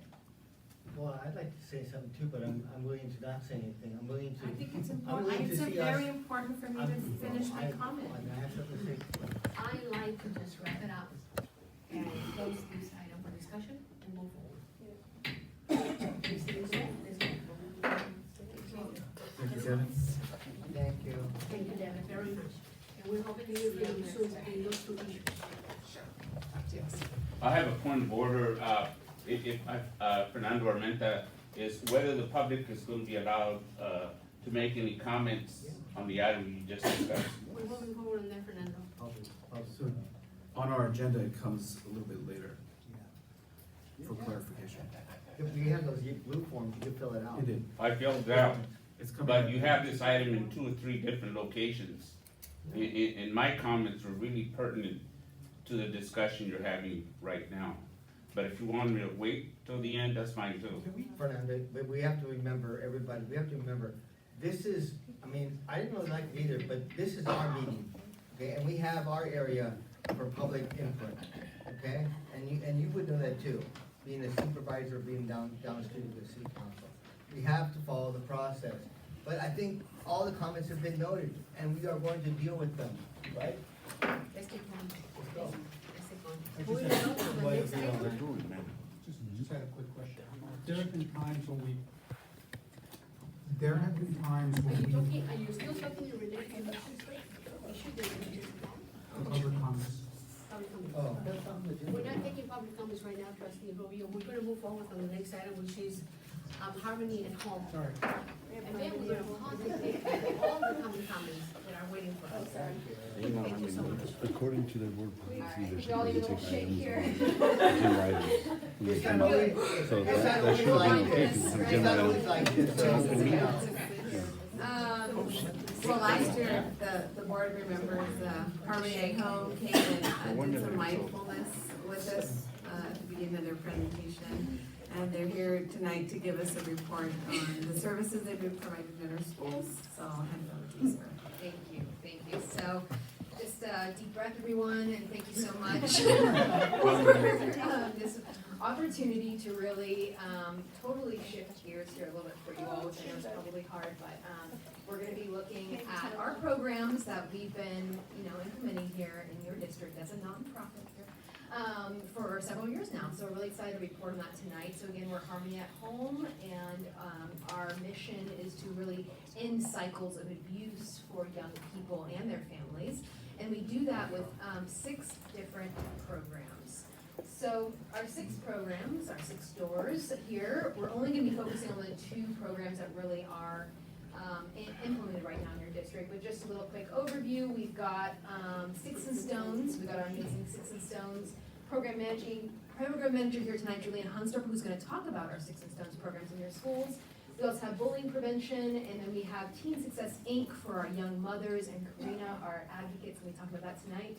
And then we also have some youth programs, Children First, and community counseling. So very quickly, I just wanna recap. Some of you all might remember about our bullying prevention programs that we aren't currently implementing here, which is a little refresher. We've got the OVEAS Bullying Prevention Program. It is the most researched program actually in the world, started in Norway by Dr. Dan Oveas. And this is a program where we work with schools for 3 years. So we've been in every single Salinas City Elementary School District with this program for over 3 years, and we're now going with some schools like Los Padres and Sherwood for going on about 6-7 years of this program, which is really great. We also do student-led assemblies, which is really about giving students more voice in a sense and a platform to really address bullying in their own words, in their own ways. We work with student leaders to design those assemblies based on exact types of bullying that are happening within their school cultures. And Children First, this is a program here where are most likely right now serving some Salinas Union High School District families. We serve hundreds of families throughout the year that are going through separation or divorce. So we serve both the children and the parents as they're going through that divorce or separation. So this is a service that we offer right down the street here out of our Salinas office, and then we also have it as well at other locations. And then youth programs, we've got some different summer camps. We're actually gonna be starting a new summer camp this summer with Mark's Ranch in Big Sur Land Trust. Mark's Ranch is only about 11 minutes from here, and this is gonna be for 4th through 6th graders here in Salinas. And then we also have other programs, like we provide counseling at the Boys and Girls Club of Salinas and also at Seaside, so it's a free program for any age of children that go to the Boys and Girls Club. And we also have counseling with the MCOE Alternative Education programs as well. So, without further ado, it's time to turn over to Karina, who's going to talk about the Teen Success Inc. program, which is located right here in your district. Hello, like I mentioned, my name is Karina Delacorte. I am the advocate for our Teen Success Lean program. Our program focuses on supporting and empowering young women between the ages of 14 to 19 years old who are either parenting or pregnant. We focus on education and strengthening their parenting skills. Through their education, we support them through finishing their high school diploma or their GED program and making plans and goals on what's their next step after high school. Most of our youth are focused on attending Hartnell College or our local CET program. And like I mentioned, we focus on parenting, so empowering them to be the best parents that they can be, whether that's single or co-parenting.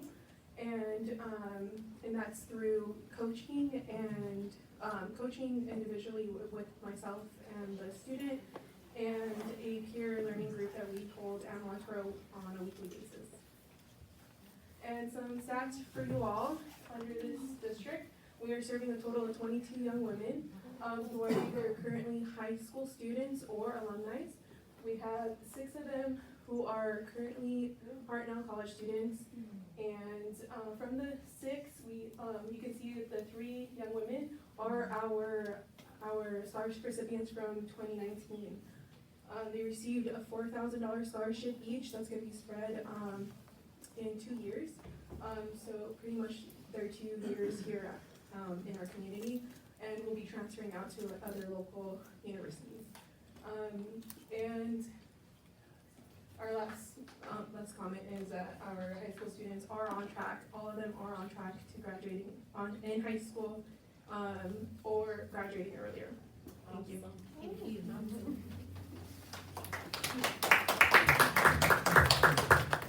Hi everyone, my name is Julianne Hensdorfer. I am the program manager for our 2 counseling programs. So I will start with our community counseling program. So we provide services for a wide range of things in community counseling. We offer counseling services on a sliding scale rate out of our Salinas and our Carmel offices. So we can serve families, individuals, children, couples for therapy for as long term as they want. So if you want to make a referral, all they have to do is call in. We also provide counseling services to the Salinas and Seaside Boys and Girls Clubs for the members there. We're starting a new partnership with CPY and Seaside, so that's another after-school program that we'll be serving. We just picked up International School of Monterey, which is also in Seaside, where we're providing counseling. And we have a contract serving victims of crime through the DA's office, so providing long-term therapy to individuals who have been identified as being victims. And then we do some community counseling in our Sparkles districts and our Soledad district, just to kind of catch a broader range of kids who need services. So, and our program that's actually in Salinas Union High School District is Sticks and Stones. So Sticks and Stones is a school-based counseling program for youth who have been impacted by trauma. We are serving all of the middle schools, and then we're serving Mount Toro, Car Lake, and Upland Way. So we provide group and individual counseling. It's sort of site-specific, whatever the needs are. But this year we've started to kind of mix both of them just because the needs are very high at all of our sites. So we're trying to get more students into the programs by serving them in group.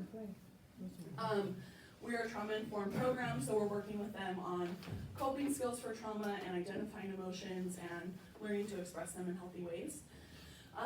And we're 10 weeks long, but kids can always be extended if needed, or we can refer them out to a higher level of service if needed. Currently, we're in over 40 schools in Monterey County, and last year we served over 1,400 children in Monterey County. So in Salinas Union High School District, we have some stats.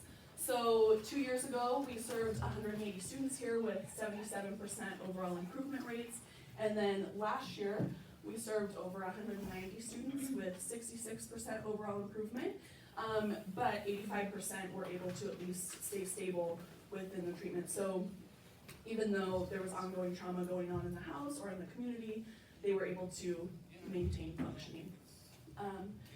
And this year we don't have members in yet because it's not the end of the school year. But we're currently serving about 90 students are open right now on our caseloads, and we've already exited about 70. And recommendation trends that we're seeing are a lot of peer-to-peer conflict, a lot of gang involvement or witnessing gang violence, or maybe even, their families are involved in gangs, grief and loss, and then a lot of anxiety and anger and some self-harm as well in the schools.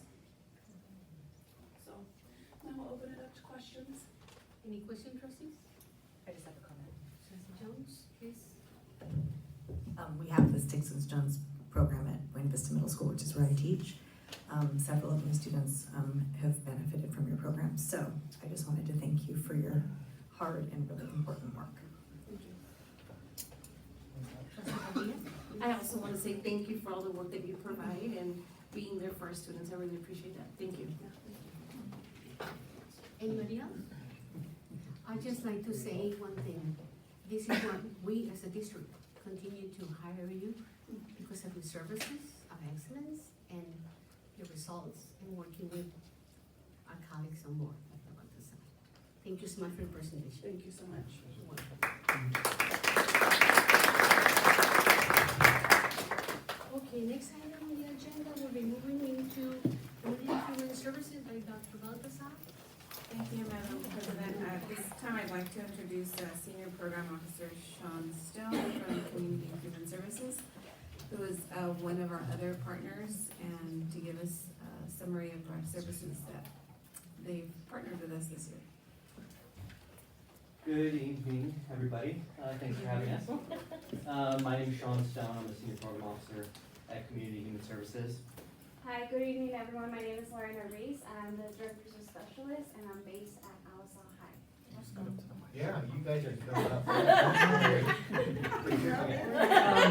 So, what we have here is a brief presentation to talk about the services that we've been providing, and at the end, I'm going to go over some stats. Mind you, the stats are for the past 6 months. So, we are located at 6 locations. We're at North Salinas High, Salinas High, Everett Alvarez, Alisal High, Mount Toro, El Puente Car Lake, and the new high school, Rancho San Juan. So our program has a wide variety of key elements. A new element that we've incorporated that we'll discuss more in detail later is the parent workshops. And so we provide counseling, 7 Challenges drug or substance abuse curriculum, our alcohol and drug abuse prevention team, presentations and consultations, and vape potential workshop. I'll get close by. Okay, so to start off with the counseling program, so we provide the social emotional support for students. So we work with students who may be dealing with things at home, such as maybe issues with the parents or things at school, stress related, so we help them cope with those. We help them with skills with that. So students can come in, we do have walk-in as well, or staff refer them to us. And as well with how it works, we can see them as a weekly or bi-weekly or monthly, depending when we first assess the whole intake we do at the beginning. So depending on that, it depends on how often we'll see the students. And then also, as some of you know, the wellness centers have been starting at a lot of the schools, and soon will be at Alisal, and so this has been a really good program as well. So in terms of providing that safe space for the students, if our services aren't the ones that are needed for them, we help them go to others, such as therapy, so with Monterey County Behavioral Health, so we work together to support the students. So 7 challenges, so just a quick note on this one. So this is counseling for youth, so it incorporates the work of alcohol and drugs. So this program, we help the students evaluate their lives and make changes that they want to make and help them implement those safe changes. So it is a lengthy process, so it is client driven. It does take up to 3 months to 6 months, but again, it is a process. We see the students once a week at least. Could be after school or during school time as well. It all depends on the schedule because of sports and so forth. So with this program, it also, under the 7 challenges, we do have the brief challenges. So that is at 4 individual sessions. So we put everything together into 4. It is 1 hour. So this program is really for students who may be experimenting. It's like, starting a little bit, trying to do that intervention and help them out. So that's another support that we have. So it's basically 2 programs within the 7 Challenges program. So the next one is the Youth to Alternatives to Violence program. So like I tell my students, we're humans, but we do get upset, right? But we have to be able to learn how to cope with these emotions that we may be feeling in a healthier way. So we help the students learn about their emotions, and in terms of that, we also see them twice a week. So it could be Monday or Tuesday or so forth. So we also work with the students in terms of that, help them with different coping skills. And this is one of the main worksheets that we use. So it's the motion wheel. So this is the first session we introduce it to the students. So like I mentioned, it's really important to, at least take 5 minutes of your day to really, how are you doing today? So as you can see, it goes from anger, fear, love to more. So for example, anger, maybe they're not just feeling angry, maybe they're feeling a lot of rage or hostile or aggravated or frustrated. So then we start talking about, okay, so you're not just angry, you're frustrated. Why are you frustrated? Because of this. So it really helps them understand their emotions and their emotional state. And then we also help provide, so it's a DAP, Alcohol and Drug Abuse Prevention. This is a club. It's student-led, so we do bring awareness within our school community as well outside. So we do fundraisers. Our 2 main events is the Red Ribbon Week, so bringing awareness about drugs. And coming up next is April Alcohol Awareness Month. So we're starting to work with our clubs in each of the high schools to see what events we'll bring to schools to bring more of that awareness or safety tips as well for students. And we also go on field trips. So those are some of the pictures. I believe that there's Salinas High, so Red Ribbon Week, and we went to Great America. So again, they learn how to leadership skills as well. So like I mentioned, fundraising, it takes a lot of work. So I have a lot of seniors this year, so even on top of that, they're really putting the work and becoming leaders of the community. And as well, with all on top of those programs, we do presentations and consultations. So the extracurricular activities contract, that's quarterly, so that's when the students are playing sports. They have to sign that contract, as you all know, so they have to follow those guidelines. So we also do those presentations at each of the high schools and middle schools.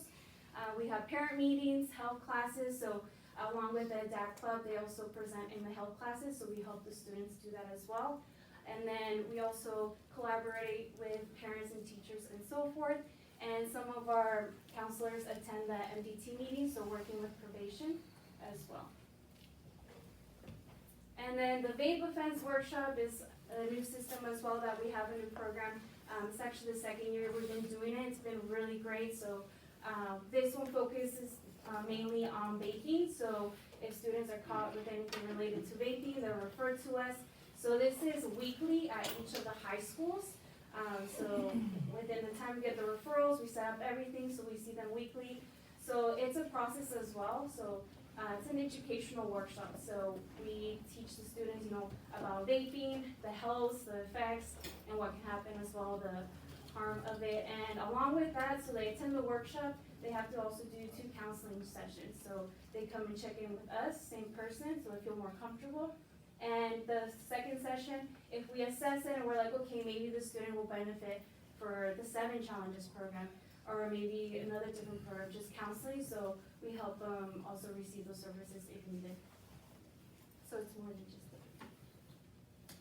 the vape it's a little bit more information, so we go again over discussing Prop 64, and of course they say it's legal and everything, but we have to tell them the correct information. And also, again, just other information about vaping and the expulsions and all that stuff. The parent workshop is something that we started in May. I'm actually the one that conducts these workshops quarterly. So the one actually coming up is this Thursday, March 12th, and this is working with the special projects. So this workshop is for parents regarding vaping. Along with just, again, we incorporated the one we do with the students, also for parents, so they understand what is vaping. There's different kinds, different shapes, and so forth, so they know, because it's a new concept in terms of all the new things, the technology, everything that's happening, how it looks and everything, so they can be aware. So I tell them this is us to be educated in terms of what's going around us in our community. And along with that, I tell them in terms of drug trends, so other than that, for example, opioids or something like that. So a little bit more information regarding that. And then in the end, we also give them the supportive services that Community Human Services offers, such as the ones I've listed, and other services as at the Family Service Center that we have here in Salinas. So we also, if needed, provide those for them as well. So, one more thing to mention about the parent workshop, because that's new this year. Last year, we added the vape workshop because of the rising use of vaping products. But I think the lowest turnout at one of the parent workshop was 50. Yeah, that was the first workshop we ever did, which was May of last year. So, and it included the families, but now I've also been attending like the Mental Matters Conference. So with special projects, whenever they have those conferences, they invite me to present on that as well for them. So really good turnout.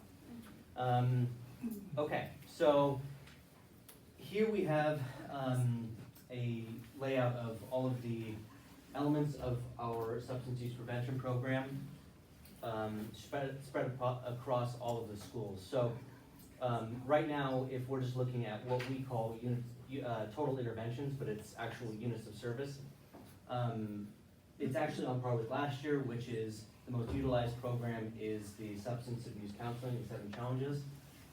But what has changed from last year, now the secondary most used program is YTB, which is the 8 series anger management course that we have. If you notice, North Salinas High's YTB is significantly higher than all the other schools. There's a reason for that.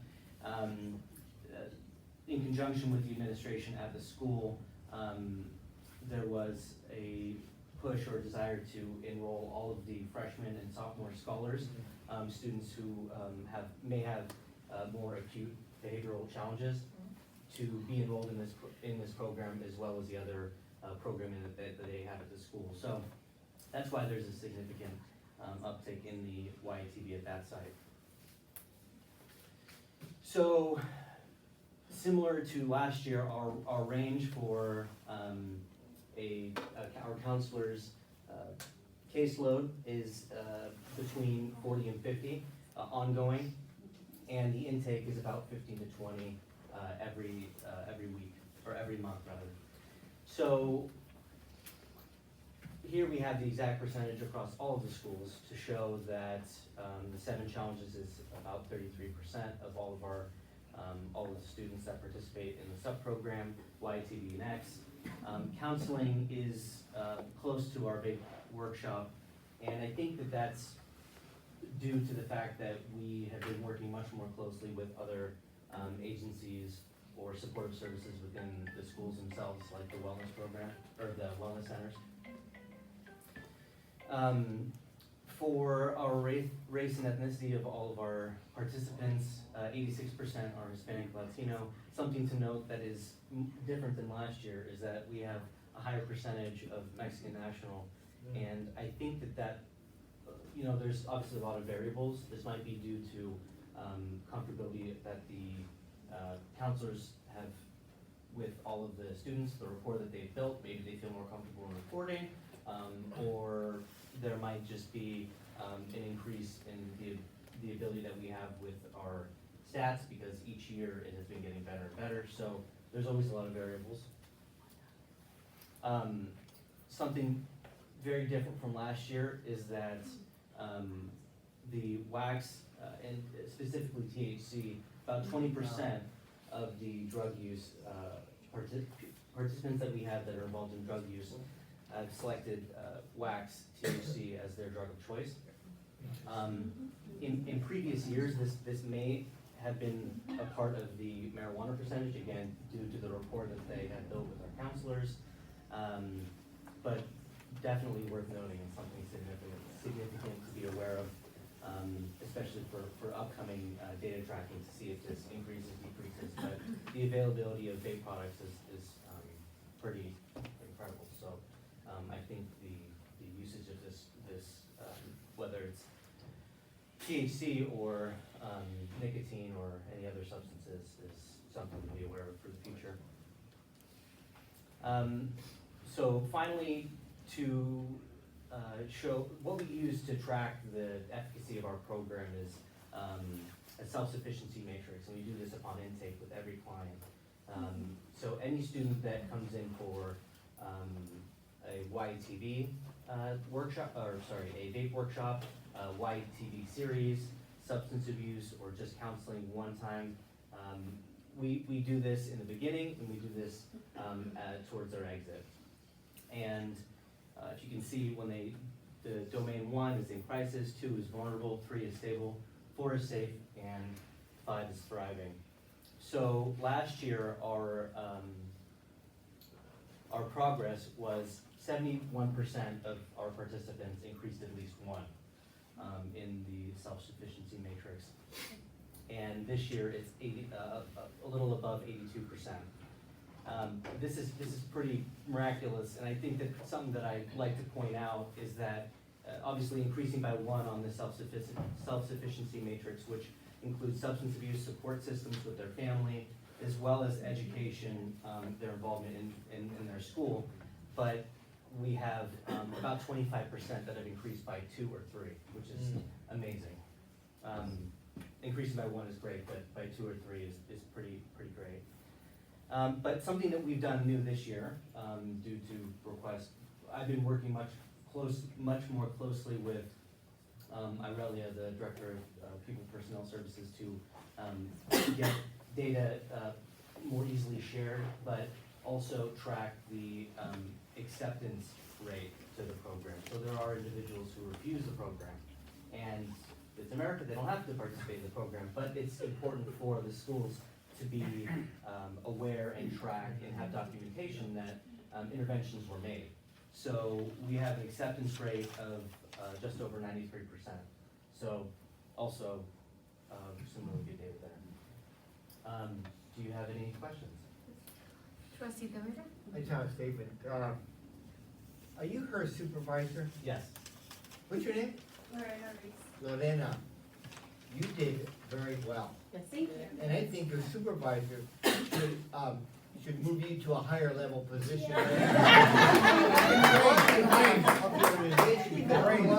You are extremely thorough. Actually, you did a really good job with that presentation. You know what? She might have your job in a year. He just got that job. Oh, well, in a year, okay? You did really well. You did very, very well. And I'm glad you guys are all around, you know, and I mean, it's not the first time I've heard about some of your programs.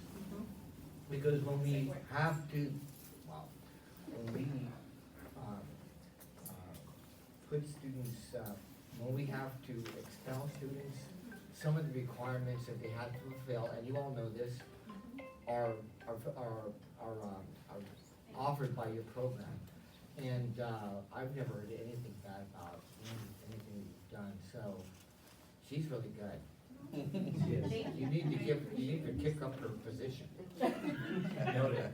I made a comment on that. I did all that because I do love the services I'm doing. Awesome. That's good, that's what we need. She can actually say something with that, but I really do love being at Alice Hall. Oh, you're good. Oh, Lucy? And calling you On the out, spot. calling you out, but. This is their town, that's it. But yeah, I just love how much I enjoy doing these services. Great, awesome. Thank you. Okay, also got Trustee Rocha.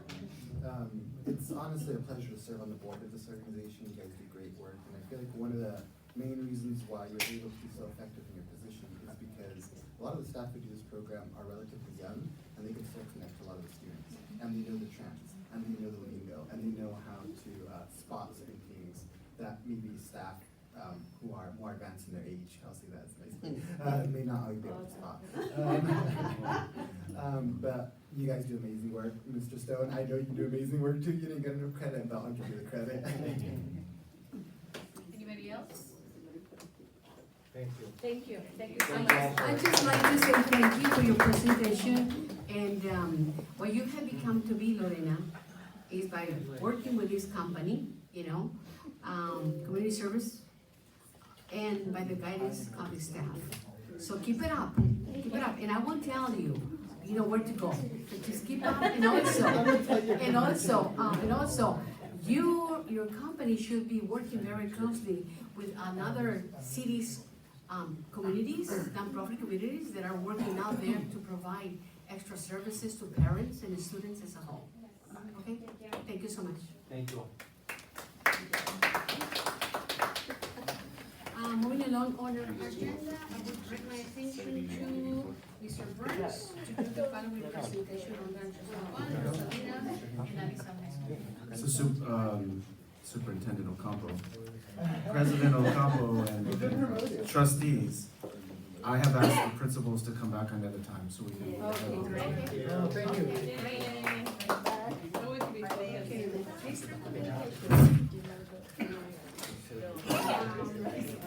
Employee organization CSEA and SBFT presentations tonight.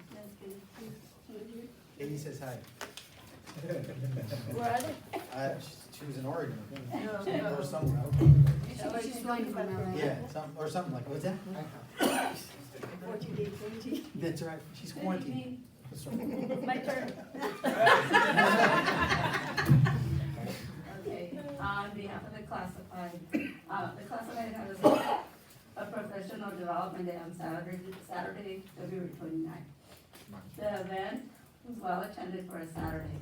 I would like the opportunity, sorry, I'm a little nervous, to thank HR under the direction of Dr. Coronado for a successful PD day.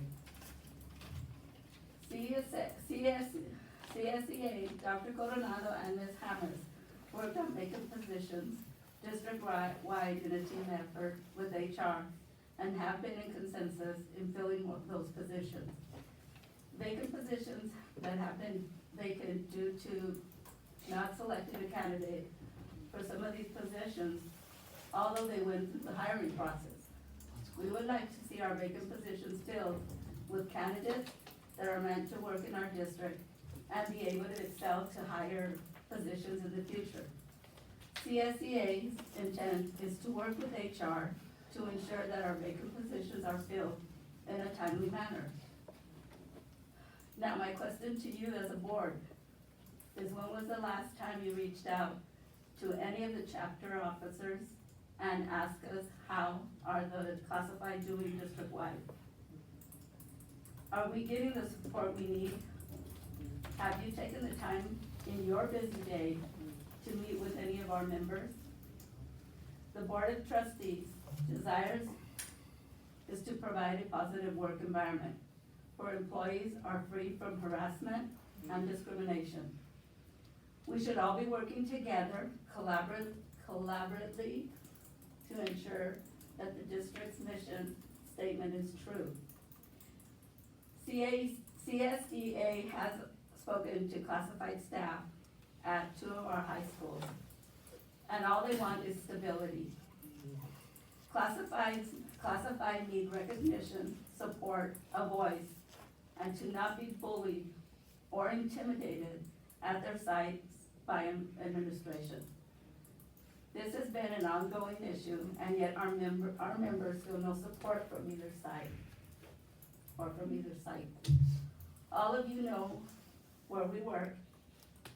Reach out to us and let us have a discussion. Thank you. Thank you. Following the second item will be board members' committees report, starting by Trustee Rojas. All right. I said it right, Rojas.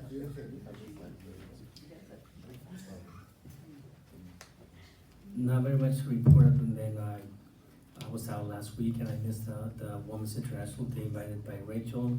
That's a very successful event that happens every year at Allison High School. I'm sure, I don't doubt it was very successful as well. And I look forward to all the upcoming events that that Beatriz sent us, and I will be attending some of those. Thank you, Mr. Rojas. Mr. Rubio? So, yeah, just a couple of things. Yeah, I went to the International Women's Day over held at House. I was very well attended. And just coincidentally, the young lady, had got her law degree, and I think was an attorney. Hopefully I didn't misspeak there, but she was a great speaker, and she participated in Girls Inc.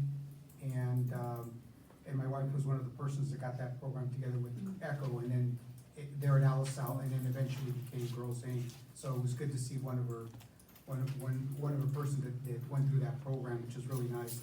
And then I attended over the back to school? Open house. Open house, good, thank you. I just see a lot of parents there. So, okay, so the open house there at La Paz Middle School, and that was really nice. So I got a little education from the staff there that I hadn't seen before, where they gave a presentation on what the sixth graders are expected to do when they come to school to us, and it was really nice. So they had all the expectations there, so it was a nice presentation, and I really enjoyed it, and then talked to some parents there, and it was good. So I think that's everything for me. Thank you. You're welcome. Ceci Jo? Not much tonight, just enjoyed the 100th celebration at Salinas High School on February 27th, John Stanley's birthday. President Ocampo and Trustee Rubio and I were there with, of course, Superintendent Burns. And, that's right. Yeah. Alumni. It's just always great to see the faculty and staff and students in action. Makes me proud to be a part of this. Thank you so much. Tavera? Well, yes, I don't have anything to report. Really? Well, I can make something up. Entertain us. All right, Trustee Padilla. I want to share that I also attended the Professional Development Day. I was late, but I went to visit the classes and I didn't know anybody. I was like, wow, there's so many people here that are new that I don't know. And then I went to the retirement class and I knew everybody there. I was like, okay. But it was really nice to attend and see everybody there. Everybody looked really happy. So Maria, I take on the challenge and I will go visit classified employees along with other staff. And since I was cut off, I just want to say something really quick. Trustee Rojas, I also respect you, and that's why I didn't want to say your name, because I think that we're a team, and I strongly believe in being a team, and I strongly believe in working together. And for the love of soccer, I'm hoping that we could work together, well, not me, but you and the other authorized representative, and just work things out for the love of soccer. Thank you. Thank you so much for that explanation to Trustee Rojas. That's a lot to the board. And moving along, Trustee Rocha? Usually I present on the CHS board meeting, but their last one had been canceled in February. It's scheduled for March 19th, so I'll report after that. I wanted to kind of follow up on what Trustee Padilla Salisbury said. Our discussions may oftentimes get heated, but I want my fellow board members to know that I hold no personal animosity towards anyone on this board. And my apologies if it comes off that way at times. I don't have an issue with anyone on this board, and I hope that even though we have our times where we may disagree, we can move forward in a positive manner after whatever votes have been taken and continue to work together. I respect this board and I respect everyone on here. Thank you so much for your comments as well. I myself would like to report that I have attended at Alisa Union Elementary District. I was invited to do a program that comes once a year that is called Reading Across America. And I was able to pick up a reading book, from the administration, from Maria Alvarez, the principal, that it caught my attention. And I visited 2 classrooms only, first graders and kindergartners. And I was amazing to see the work we have of these little kids. And I even took control of it, saying this, okay, I'm not your school teacher, but I'm here to read your book. And we're gonna share a lot about the book, so pay close attention. I didn't promise them a candy because I didn't have one with me. So it went through I mean, I was so amazing, and I told the principal, get me going next year, you know? And I promised these kids that I'm gonna come back to surprise them.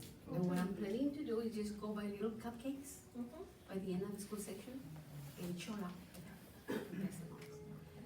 Second of all, I was also, attending the 100 years of celebration of San Luis High School.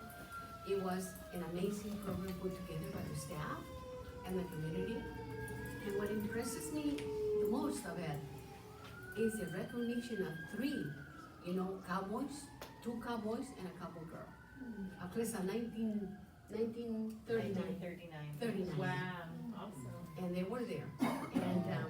And also Mr. Burns and the rest of the staff as well. And third of all, I had visited Ever Alvarez yesterday with my colleague, Anthony Rocha. And we didn't check the legality through the administration. We just kind of walked in campus administration.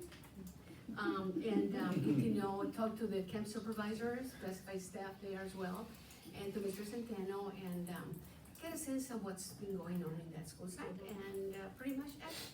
And I will also, my last comment will be, I thank the board for their collaboration in talking about the issue, the facilities committee issue, and coming to consensus. And what we're here for is, to provide the interest of our students as a general and community.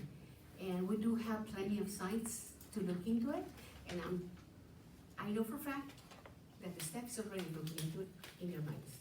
Thank you so much. Moving along, in the following item will be the superintendent reports. Yeah, I'll be brief, trustees. Never heard you all agree with me before. So, I just want to say the artwork on the boardroom walls is provided by Hillary Holmes art students at Everett Alvarez High School. Behind trustees, Padilla Salzberg and Rocha is artwork from preschoolers in our parent center at the Salinas Adult School. And then the last report I have is we're doing a lot of planning and work getting ahead of the coronavirus conversation. So we sent out an email to all staff tonight for them to attend an emergency staff meeting at their school sites tomorrow for principals to review all of the steps of the plan for dealing with preventative care and then intervention or mitigation care as well for the coronavirus. Just in short, that includes extended services, custodial services for cleaning, disinfecting, and sanitizing all of the buildings in our school district, providing additional support on the weekends to come in and do more thorough cleaning as well, and then to continue to message and get information out to parents on what to look for with their children, and also for staff, so that the staff is aware when they're sick, what they should look for as well in staying home. So we have a comprehensive plan. Of course, we also noted that we're all in this together, and everything is changing dramatically. And even as we were sitting in closed session, we got a report that they're docking a boat in Monterey with people who are positive. So it's something we'll have to continue to watch, and I'll continue to update you as information comes forward. So just wanted to give you a little update with that. Thank you.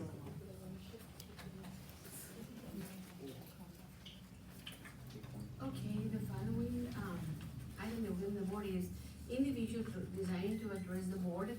I would like to make a note that every individual will have a limit of 3 minutes. If you go beyond the 3 minutes, I'm gonna have to wrap it up before the 3 minutes are up, okay? With all my respect, I would like to give you up to 5 minutes, but we need to wrap it up, because we all need to go home. So beginning with. So normally I read that. So just a reminder, speakers, you'll have 3 minutes to address the board, and during this time of the agenda, the board will not respond back. So we have 6 slips, and 1 is non-soccer related, so I'm gonna ask Ms. Gullery to come up and speak.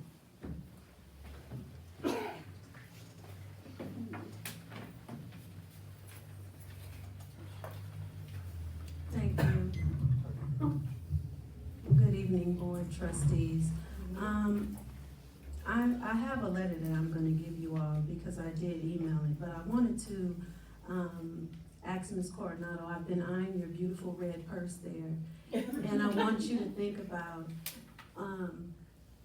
if you were at work and you had your purse on your shoulder and I came up and I spit in your purse, and then you felt like, wow, that was so disturbing, let me go to HR. And let me tell HR that this person spit in my purse. And HR then dismissed you and said, go back to work, Ms. Coronado. And on your way back to your office, I spit on your back. Again. How would you feel? Now, we had Harmony at home talk about the wheel of feelings, anger, frustration, rage. That happened to my son, who is a student at Washington Middle School. He went to the office after a student spit on him and was dismissed. Later on that evening, when he told me, I accompanied him to the office, and we filled out an incident report, and I spoke with the vice principal there, Ms. Gutierrez Eden. And she reassured me that she would review the surveillance. She apologized to my son. She apologized to me. And I told her, just like I'm standing here telling you, give me your purse, Miss Eden, and let me spit in it. And you tell me how you would feel. I did everything a parent would do. And I see a lot of parents in here this evening. You would talk with your child. You would tell your child, no one deserves to be spit on, ever. And you would write a letter, which is what I did. And Miss Ocampo, you got it. The superintendent, he received it, and he did respond, but I have not heard anything else. I showed up at the school, and I met with Principal Lopez for over an hour and a half. Before I could make it to San Jose to go to my class, I had a voicemail. Now you go back to your purse.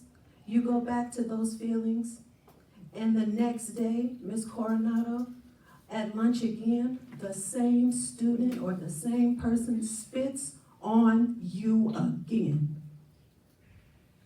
Unacceptable. Unacceptable.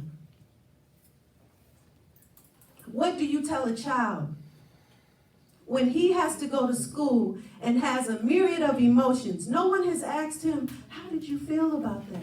They apologize and they say, sorry, it's happened. I'm so sorry. And my time is up and I'm going to submit the letter. But the last thing that I want to say, no one deserves this. It's heartbreaking to know that the one place a child should feel safe and protected, they can actually feel very isolated and disrespected. This is unacceptable behavior, and the Salinas Unified High School District needs to have higher standards for respect and conduct for all its students. That's all I have to say. Thank you very much.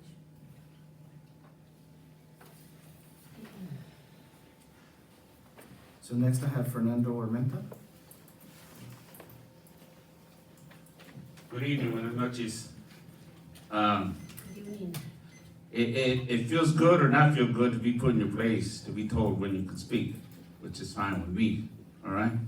So Naomi says, whatever you do, you don't go to board meetings, you don't even go to the LSI school board meeting, because you seem to sometimes step in, the first thing you do is get in trouble. So when I go, I'm gonna leave right after I speak. I'm not gonna stick around for any kind of vote of any nature.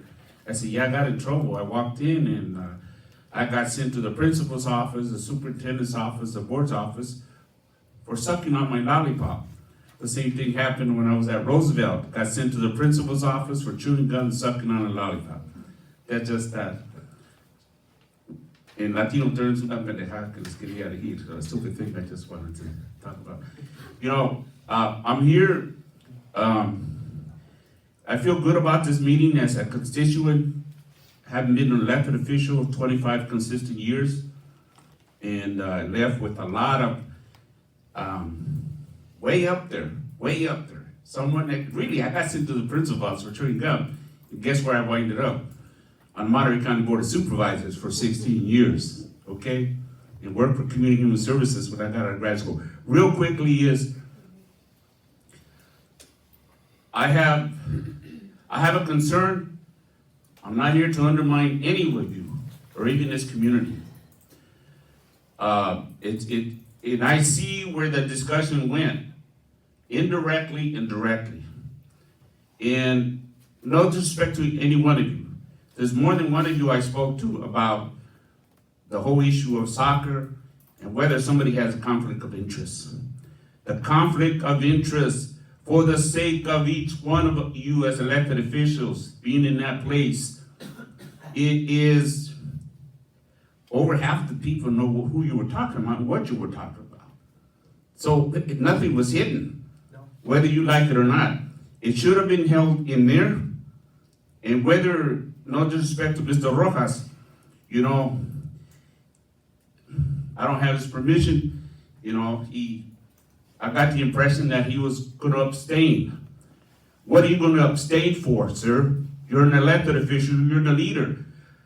Whether you do it, this board should request your attorney to justify by fact, not cheeseman, not about division or destruction out here in this community, because we know there's a whole lot of it, is whether any one of you in this situation has a conflict, get it resolved, and then decide whether you want to vote or not. I wasn't trying to tell them how to vote, but if you have no conflict and you still abstain, you're giving the false impression that maybe you're guilty of something, okay?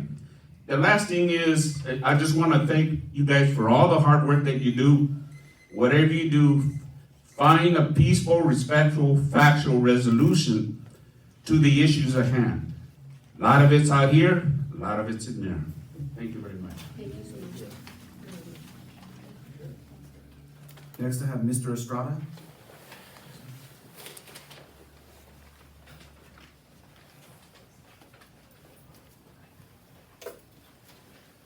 Good evening. First time attending, kind of entertaining, sorry. I got popcorn. I'm here, Jorge mentioned us, my wife is here. We started a club, soccer club, last year in August with one team. Right now we have 6 teams. Most of our families, 65 of them, have almost 3 kids playing at once. The concept of our club is that we all practice at the same spot at the same time. So it's very practical for families with children different ages, don't have to be moving around. Until now, we haven't found school to play. The school across from our street, from my house, they said they wouldn't let us. And the field is empty. They don't use it. And we have 125 kids, when they show up all of them together, practicing in less than an acre. Okay, so when you talk about removing some of those permits, you're making it more difficult. You're just really shutting down this club. We are in this league because games are on Sundays. Most of our families work on Saturdays in the fields. They want to see the kids play. And it's the only league that has right now that can play on Sundays. Second of all, Constitution is going to start charging parking. A lot of families cannot afford parking. I have 9 children. If I have to go 2-3 times in a day and they're going to charge me $5 every time, and it's a lot of money. So when it comes to the Constitution, I'm actually looking for to continue playing with Jorge because he has the access to the other schools because I don't want to play in Constitution. It's a $5 million program, and they renewed the field, and a week after the inauguration, pipes were broken. How can we trust somebody with $5 million when they install new sod, new grass, and the pipes are broken 1 week after the inauguration? I think it's a recipe for disaster. It's not gonna work out. Well, I mean, that was a simple project. If you hire a gardener to set your lawn and he breaks a week after, you will be suing them. But right here, you can't. So I really just encourage you guys to think about that, you know. I saw the real personalities at play, you know. I heard facts from Jorge. I didn't hear facts from you guys. You know, we are getting the fields. When they schedule us, they're available. And when they have them, they're being used. We play with the young kids. We have kids from 3 years of age all the way to 14. And if you take away that time for us, we're out. We want to be able to play on any other league. Thank you. Thank you so much to you, Mrs. Estrada. So next I have Mr. Varga. No. Going once. Mr. Sanchez. Good evening. Julio Sanchez. I'm a board member for a youth travel club, U7, the U19 Boys and Girls El Camino Football Club based out of here, Salinas. We're playing under the umbrella of the Monterey County Soccer League, Monterey County Soccer Club. Also have great ties and roots and proud to participate and continue to do so with the other soccer organization that's here. So I think stand in that position where the common theme that really stood out here is what Mr. Carlos was saying. I had the pleasure of also playing as a kid with his league back in the day. There's plenty of facilities, they're just being underutilized. We're not monopolizing these facilities by the club that Mr. Jorge Rojas has gracefully taken us under our wing. We got over 450 kids playing competitive soccer. And we got teams coming from all Northern California, and they come right here to our town and play. When we joined his organization, our kids from Salinas finally had an opportunity to play and call Salinas home. Not Monterey High, not MPC, not having to be a travel-only team. It was through that organization that we were able to utilize some of the facilities. Some of those slots that the adults use. But if we wouldn't have the adults be part of this youth program, then it'd be too cost prohibitive for these adults, for these kids to be able to rent a day or two for 2-3 games. It's just, the cost isn't practical for it. And so, and on the other side, I run a U13 team that's also playing for the Salinas Soccer League. We would more than be happy to have also those turf fields to be able to play on those Sundays, but we don't. We get to play in some of these other subpar fields because there's no year-round opportunities with Constitution Soccer Complex. And that's a whole nother nightmare because we're already starting our travel competition last week, we started, and yet we have no place to send our games. But again, through North Salinas High School, the last 3 years we've been able to send them. And we pull these permits, that's 450 kids automatically will not have a place to play a home game. And I'm not here to argue in favor of one or the other, because our organization is using both. We need to figure out a way to get Alvarez, to get Salinas High, to get Hardin Middle School, Washington Middle School. My biggest struggle, and what keeps me up at night, is scheduling 120 games every season. That's over 300 games a year for these kids on the youth side and the competitive side, with targets that set a month ahead before the season starts, and yet the process takes 4 weeks just to submit it, and then only for 2 months, and the season is over 3 months. That part is even also somewhat broken because it's not being turned over quickly enough, and the only ones affected are the kids. On the adult side, I played all my life as well. All my life, said 2/3 of my life for the Salinas Soccer League. I was part of its first youth teams. And so we need to help continue to get one organization moving forward and help the other one that needs these facilities get an opportunity to do so. Thank you so much, Mr. Thank you. Sanchez. Next I have Ms. Cruz.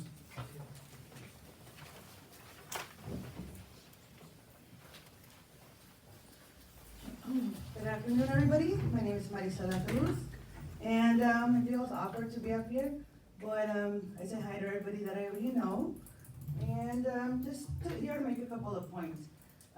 First of all, I'm not president, nor delegate, nor representative of any league. I'm a member of the SRSA, but I do have an adult soccer team that we manage and that we coach. Therefore, we are ones that are affected over the monopolization of the fields. And I say monopolization because if you look at the rosters, you can see what fields Mr. Jorge's teams play on. And what fields, which are the Alisal District fields, elementary kids fields that our adults are playing in. Non-adequate fields like Australia, which is not a soccer field. Therefore, I do believe that it is a conflict of interest that he's up here, that he's sitting there. He mentioned that he has 6,000 members. He charges anywhere between $50 and $120. You do the math, that's over $450,000. And he calls it a nonprofit, therefore he doesn't report any taxes because it's, according to him, makes under $50,000 a year. Besides that, another issue that I have is our girls, our CCS girls, being kicked off the field by him, because his teams were gonna come in and play. Now, CCS girls, championship girls from Alisal High School, which he supposedly represents. So I ask, who do you represent? The girls or yourself? He runs a soccer store where he has his office leads. Who do you represent? Yourself? Who are those profits for? Yourself. Check your pockets, Jorge. Thank you. Thank you, Mrs. Cruz. Barros, He left. Hernandez, he He left? left. Okay, so that's all the slips I have. Okay, moving on to the following items, we're going into action items. So, we'll start, yes, Move to adopt which one? a resolution, California Public School Month. Okay, second? Second. All in favor, say aye. Aye. All opposed, none. Passes unanimously. Go to the next one, resolution 20-09. Ratification of Patty. Move. Is, who's second? Trustee? Motion seconded. All in favor? Aye. Passes unanimously. Second item, second interim report. Motion second. Motion? Move to adopt. Seconded? All in favor? Aye. Okay, passes unanimously. And letter B, resolution -2020, I need a motion for that. Now move with trustee Rocha, seconded by trustee Tavera. All in favor? Say aye. All opposed? None. Motion is carried unanimously. Information items?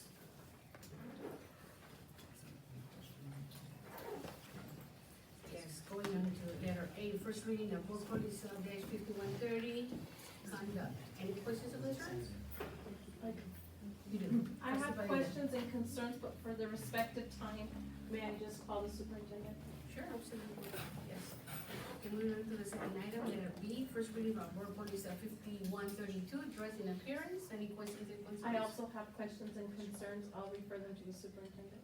Wonderful. What's right?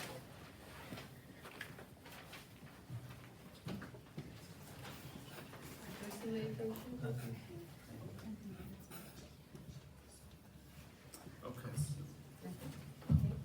Going along to item D. So D, I'm gonna pass you out the graduation promotion assignments. If you can sign up for as many as you can attend. And then if we have too many people, I will let you know and we'll move people around. We can bring this later on tonight, tomorrow, right? So you can bring it, is there anybody, just real quickly, normally we give you precedence if you have a family member that's graduating or promoting from a certain site, so. I have a grandson at Washington Middle that's promoting, and I have a stepson that's graduating from Salinas High. Isn't that amazing? Okay, so can you put that down as a Yes. priority, and then trustee I have a Richard? godson at Washington Middle School that is going to promote, and then I have a family member. Okay, so go ahead and put those down too. Any others? Any others? No? Okay, Any very good. close So go ahead and fill numbers? those out and get them back to me. Okay. Thank you. And Washington. So it will be, okay, going to letter E, first reading of the work policy of 3514, environmental safety. Any questions or concerns? The next one, F, reading first, reading of the work policy of 3514-1, hazardous substances. Any questions or concerns? And going to the last one, G, first reading of the board policy of -3516, emergencies and essential personnel. Questions or concerns? Hearing none, we move into consent items. So I'm gonna exit out on one item, okay? Oh, Okay, got you. Have a question, Trustee I'd like Rocha? to pull, item II, which is, Sunday facilities, Monterey County Soccer League for a separate road. Okay, Are you pulling it? for separate vote. Just for a separate. No, for separate vote. Oh, for separate vote? Yes, Just voting on yes. this. So, Okay, so we're can gonna you do it make, at the end? yes. Okay. So I need the motion to approve the agenda with not including, Consent for everything but double line. yes, executive. So, I'd like to call for a motion. I'll make the motion. Oh, go ahead, go ahead. Okay, for Go trustee ahead. Ceci Jones and seconded by trustee Rubio. All in favor? Aye. All opposed? Okay, passes unanimously by So, I had a motion by trustee Zazie Jones, trustee second Jones. by Carlos Rubio, trustee Rubio, sorry, Trustee and a Rubio. vote of 7-0. For all items, No, 6, because he walked away from it. Phil Cabrera just left the room, okay, so 6-0. 6-0. Actually, he He was kind of absent. Well, yeah, I mean, I'm here, yes, on Okay. that, on the. Okay, Okay, I got you. okay. Okay. And then I would like to, Double line? make another motion to bring this item back for vote. Yes. Okay, which is the facility use. Can I make a friendly amendment to yours?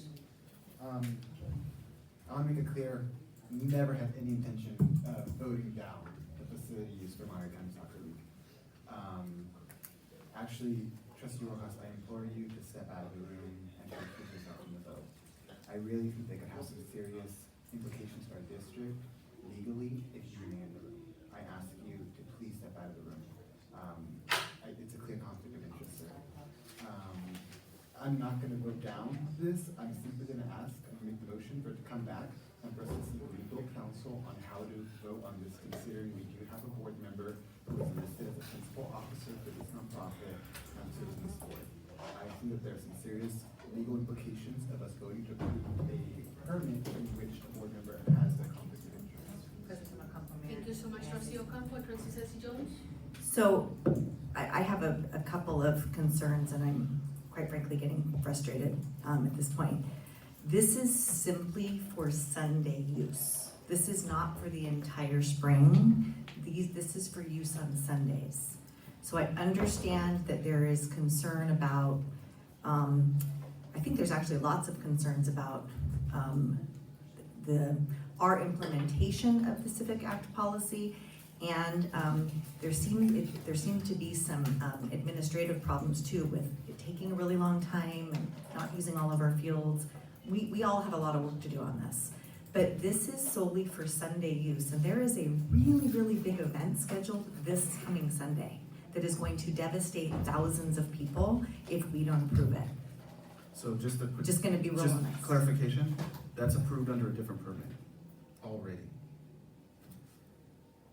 So we, Sunday, so it's a Sunday use, it would be actually under this year, because the event is taking place on Sunday. okay, so when I asked you on that Saturday event, if you put a different permit in for the All-Star game, you said yes. It's under Monterey County Soccer Club. Okay.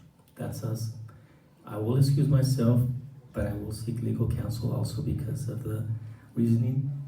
I'm looking here at the permit estate, at the board bylaws.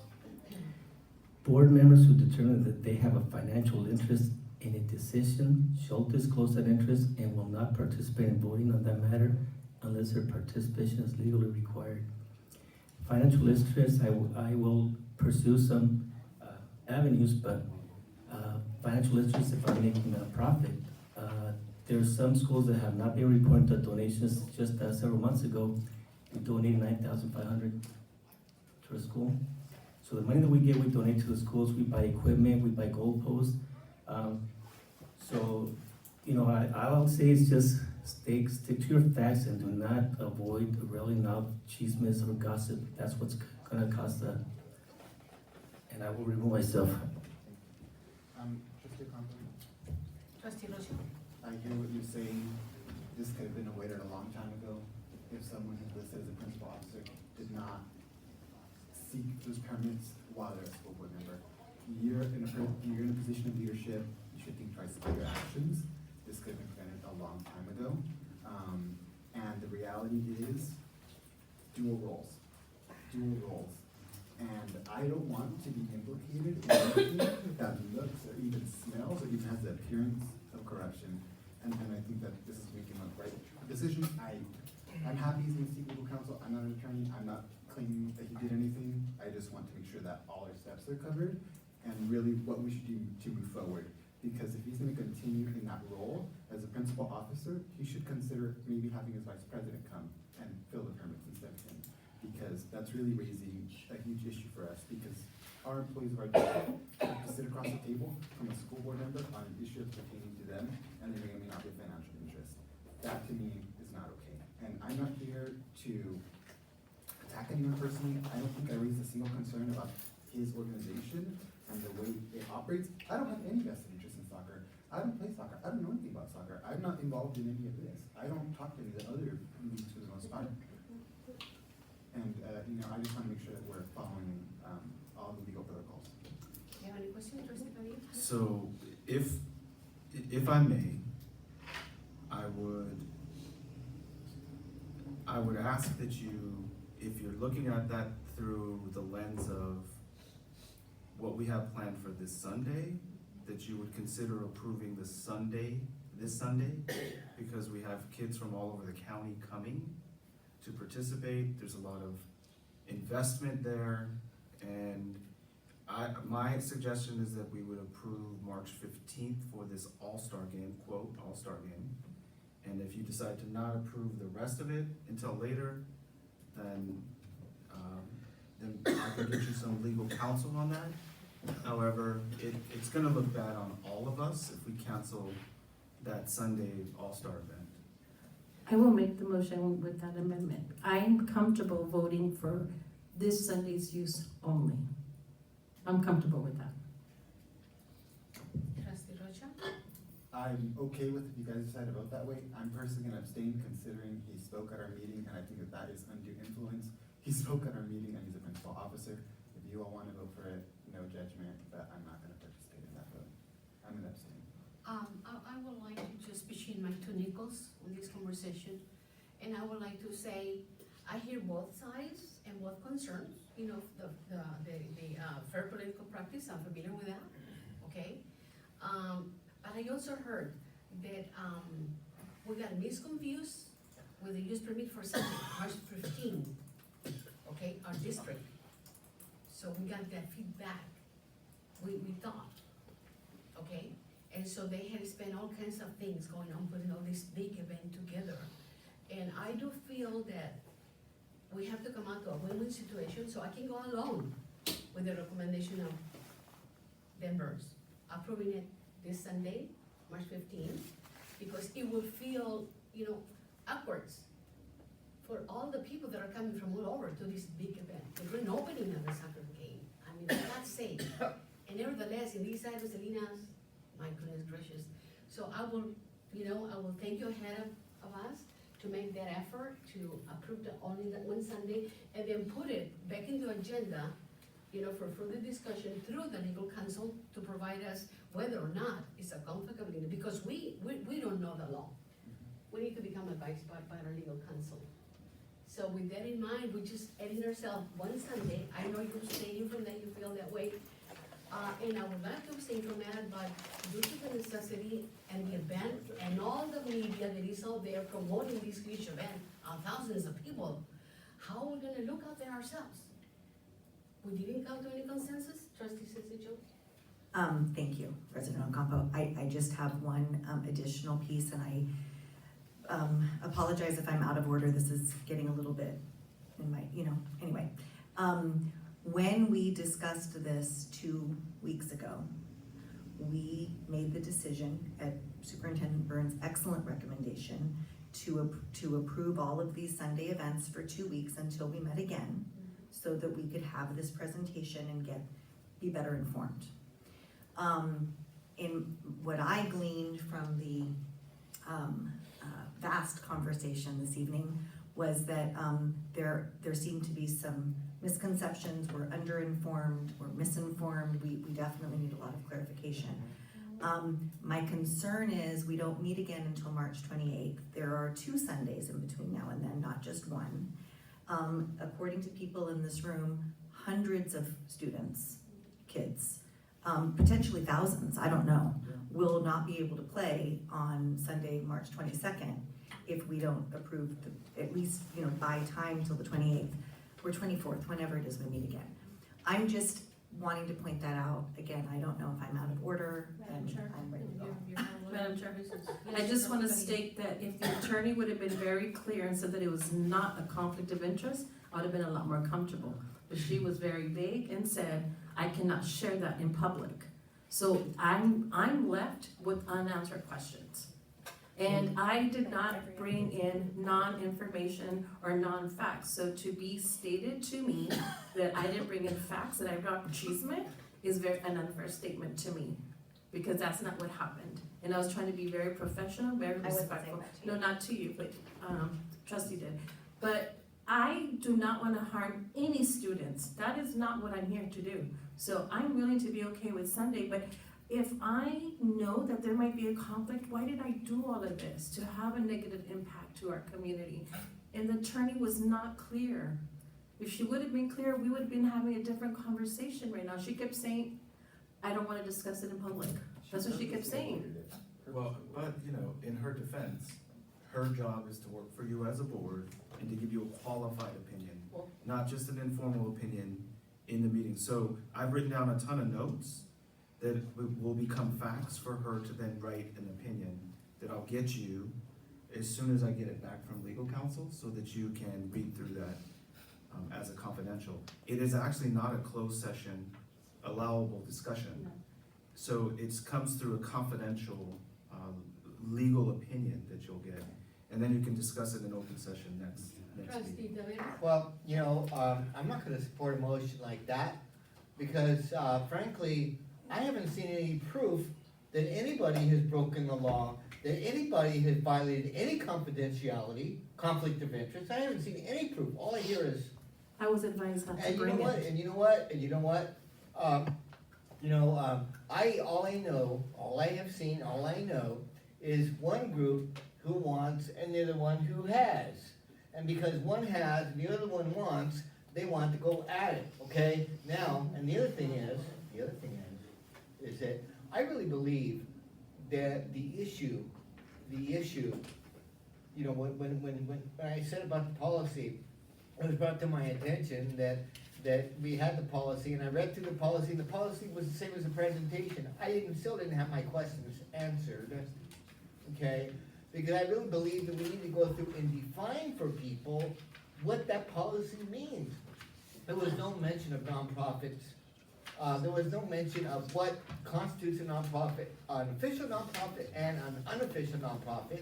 It didn't, within the policy, it didn't say what the requirements were, like a certificate of insurance, like, liability, whatever the case is. That stuff has to be spelled out. Now, it may be on the form. Is it on the form? Yes. Everything that you're asking I would like for to is call clearly, clearly identified in I bet you, Yeah. Superintendent Burns, that no one on this board has seen that form.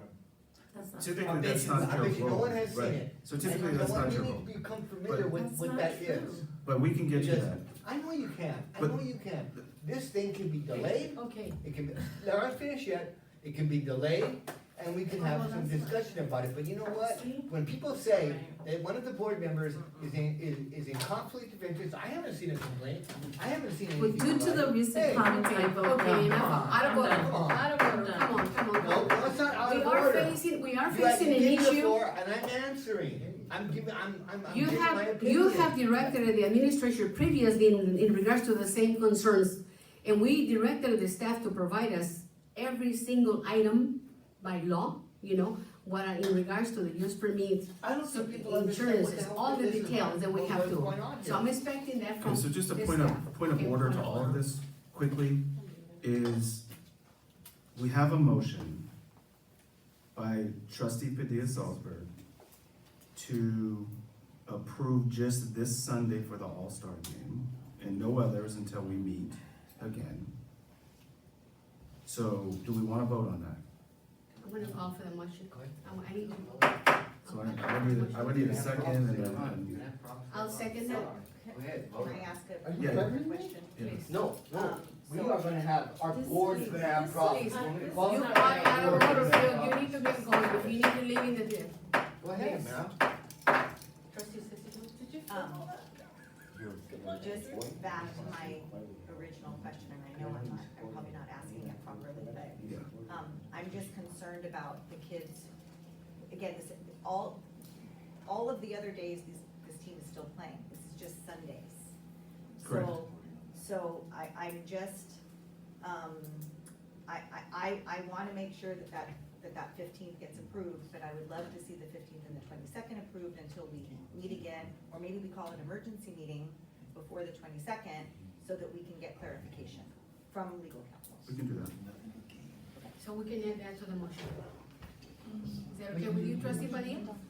It's it's trustee Padilla's motion, I I believe. withdraw the motion. I withdraw the motion due to all of us not adhering to the norms and meeting guidelines and the behaviors that are supposed to characterize our team. I feel that this is a moot point, and I feel that I withdraw my motion. Go ahead, trustee So, Rocha. I feel like I have to, kind of like explain because of what's going on. I asked the, legal counsel, if someone could argue that this had the appearance of impropriety. She said someone could argue that. Me, the way I interpret it is someone could file a lawsuit based on the premise of it. I don't want our district to be sued. That's where this is coming from. I don't know anything about soccer. I just don't want us to be sued, and I don't want this district to be on KCW. District approves permit in which its board member is the principal officer for it. That's all my question was, and you know what, maybe I should have said at our last meeting, superintendent can get legal counsel before our next vote.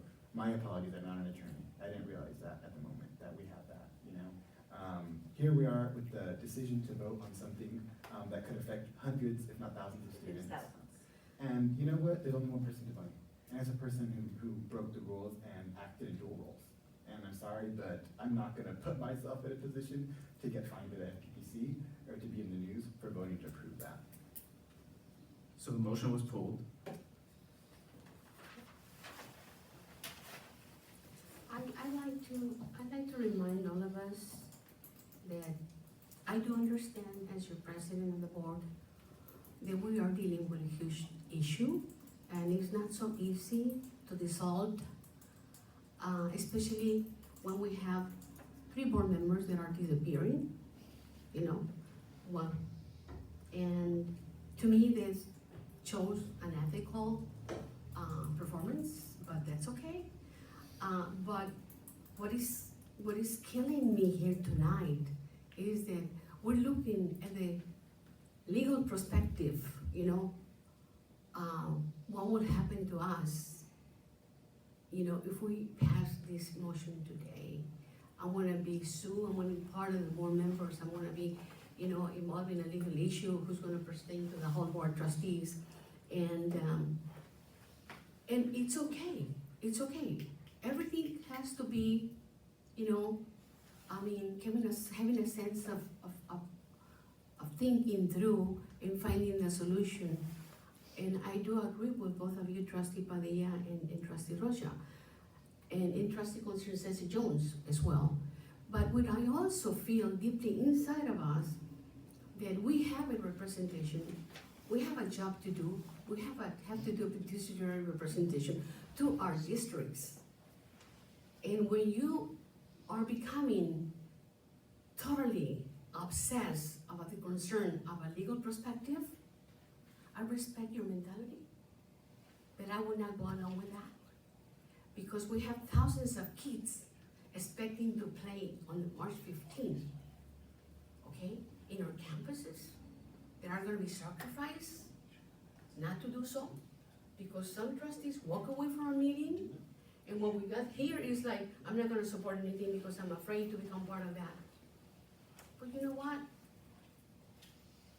I am not afraid to go forward with this. And I'm with you, Sandra. You know, I'm not afraid. I've been here long before you guys came on board. And I deal with even harder situation than this was in public. And I was never recalled. Nobody, in the contrary, people applauded me for not being afraid to be sued. And you know what? If we were to be sued by the Fairness Political Practice, so be it. Let's find a common situation to help our kids to play our soccer team sports. Okay? Because when you're saying to our community, oh no, I'm gonna be too afraid to be sued and therefore I'm not representing you. But I am your elected official and I represent this district. But I did not support the motion and I caused your children not to play, 1,000 parents and soccer teams because I'm afraid. Then what kind of elected official are you?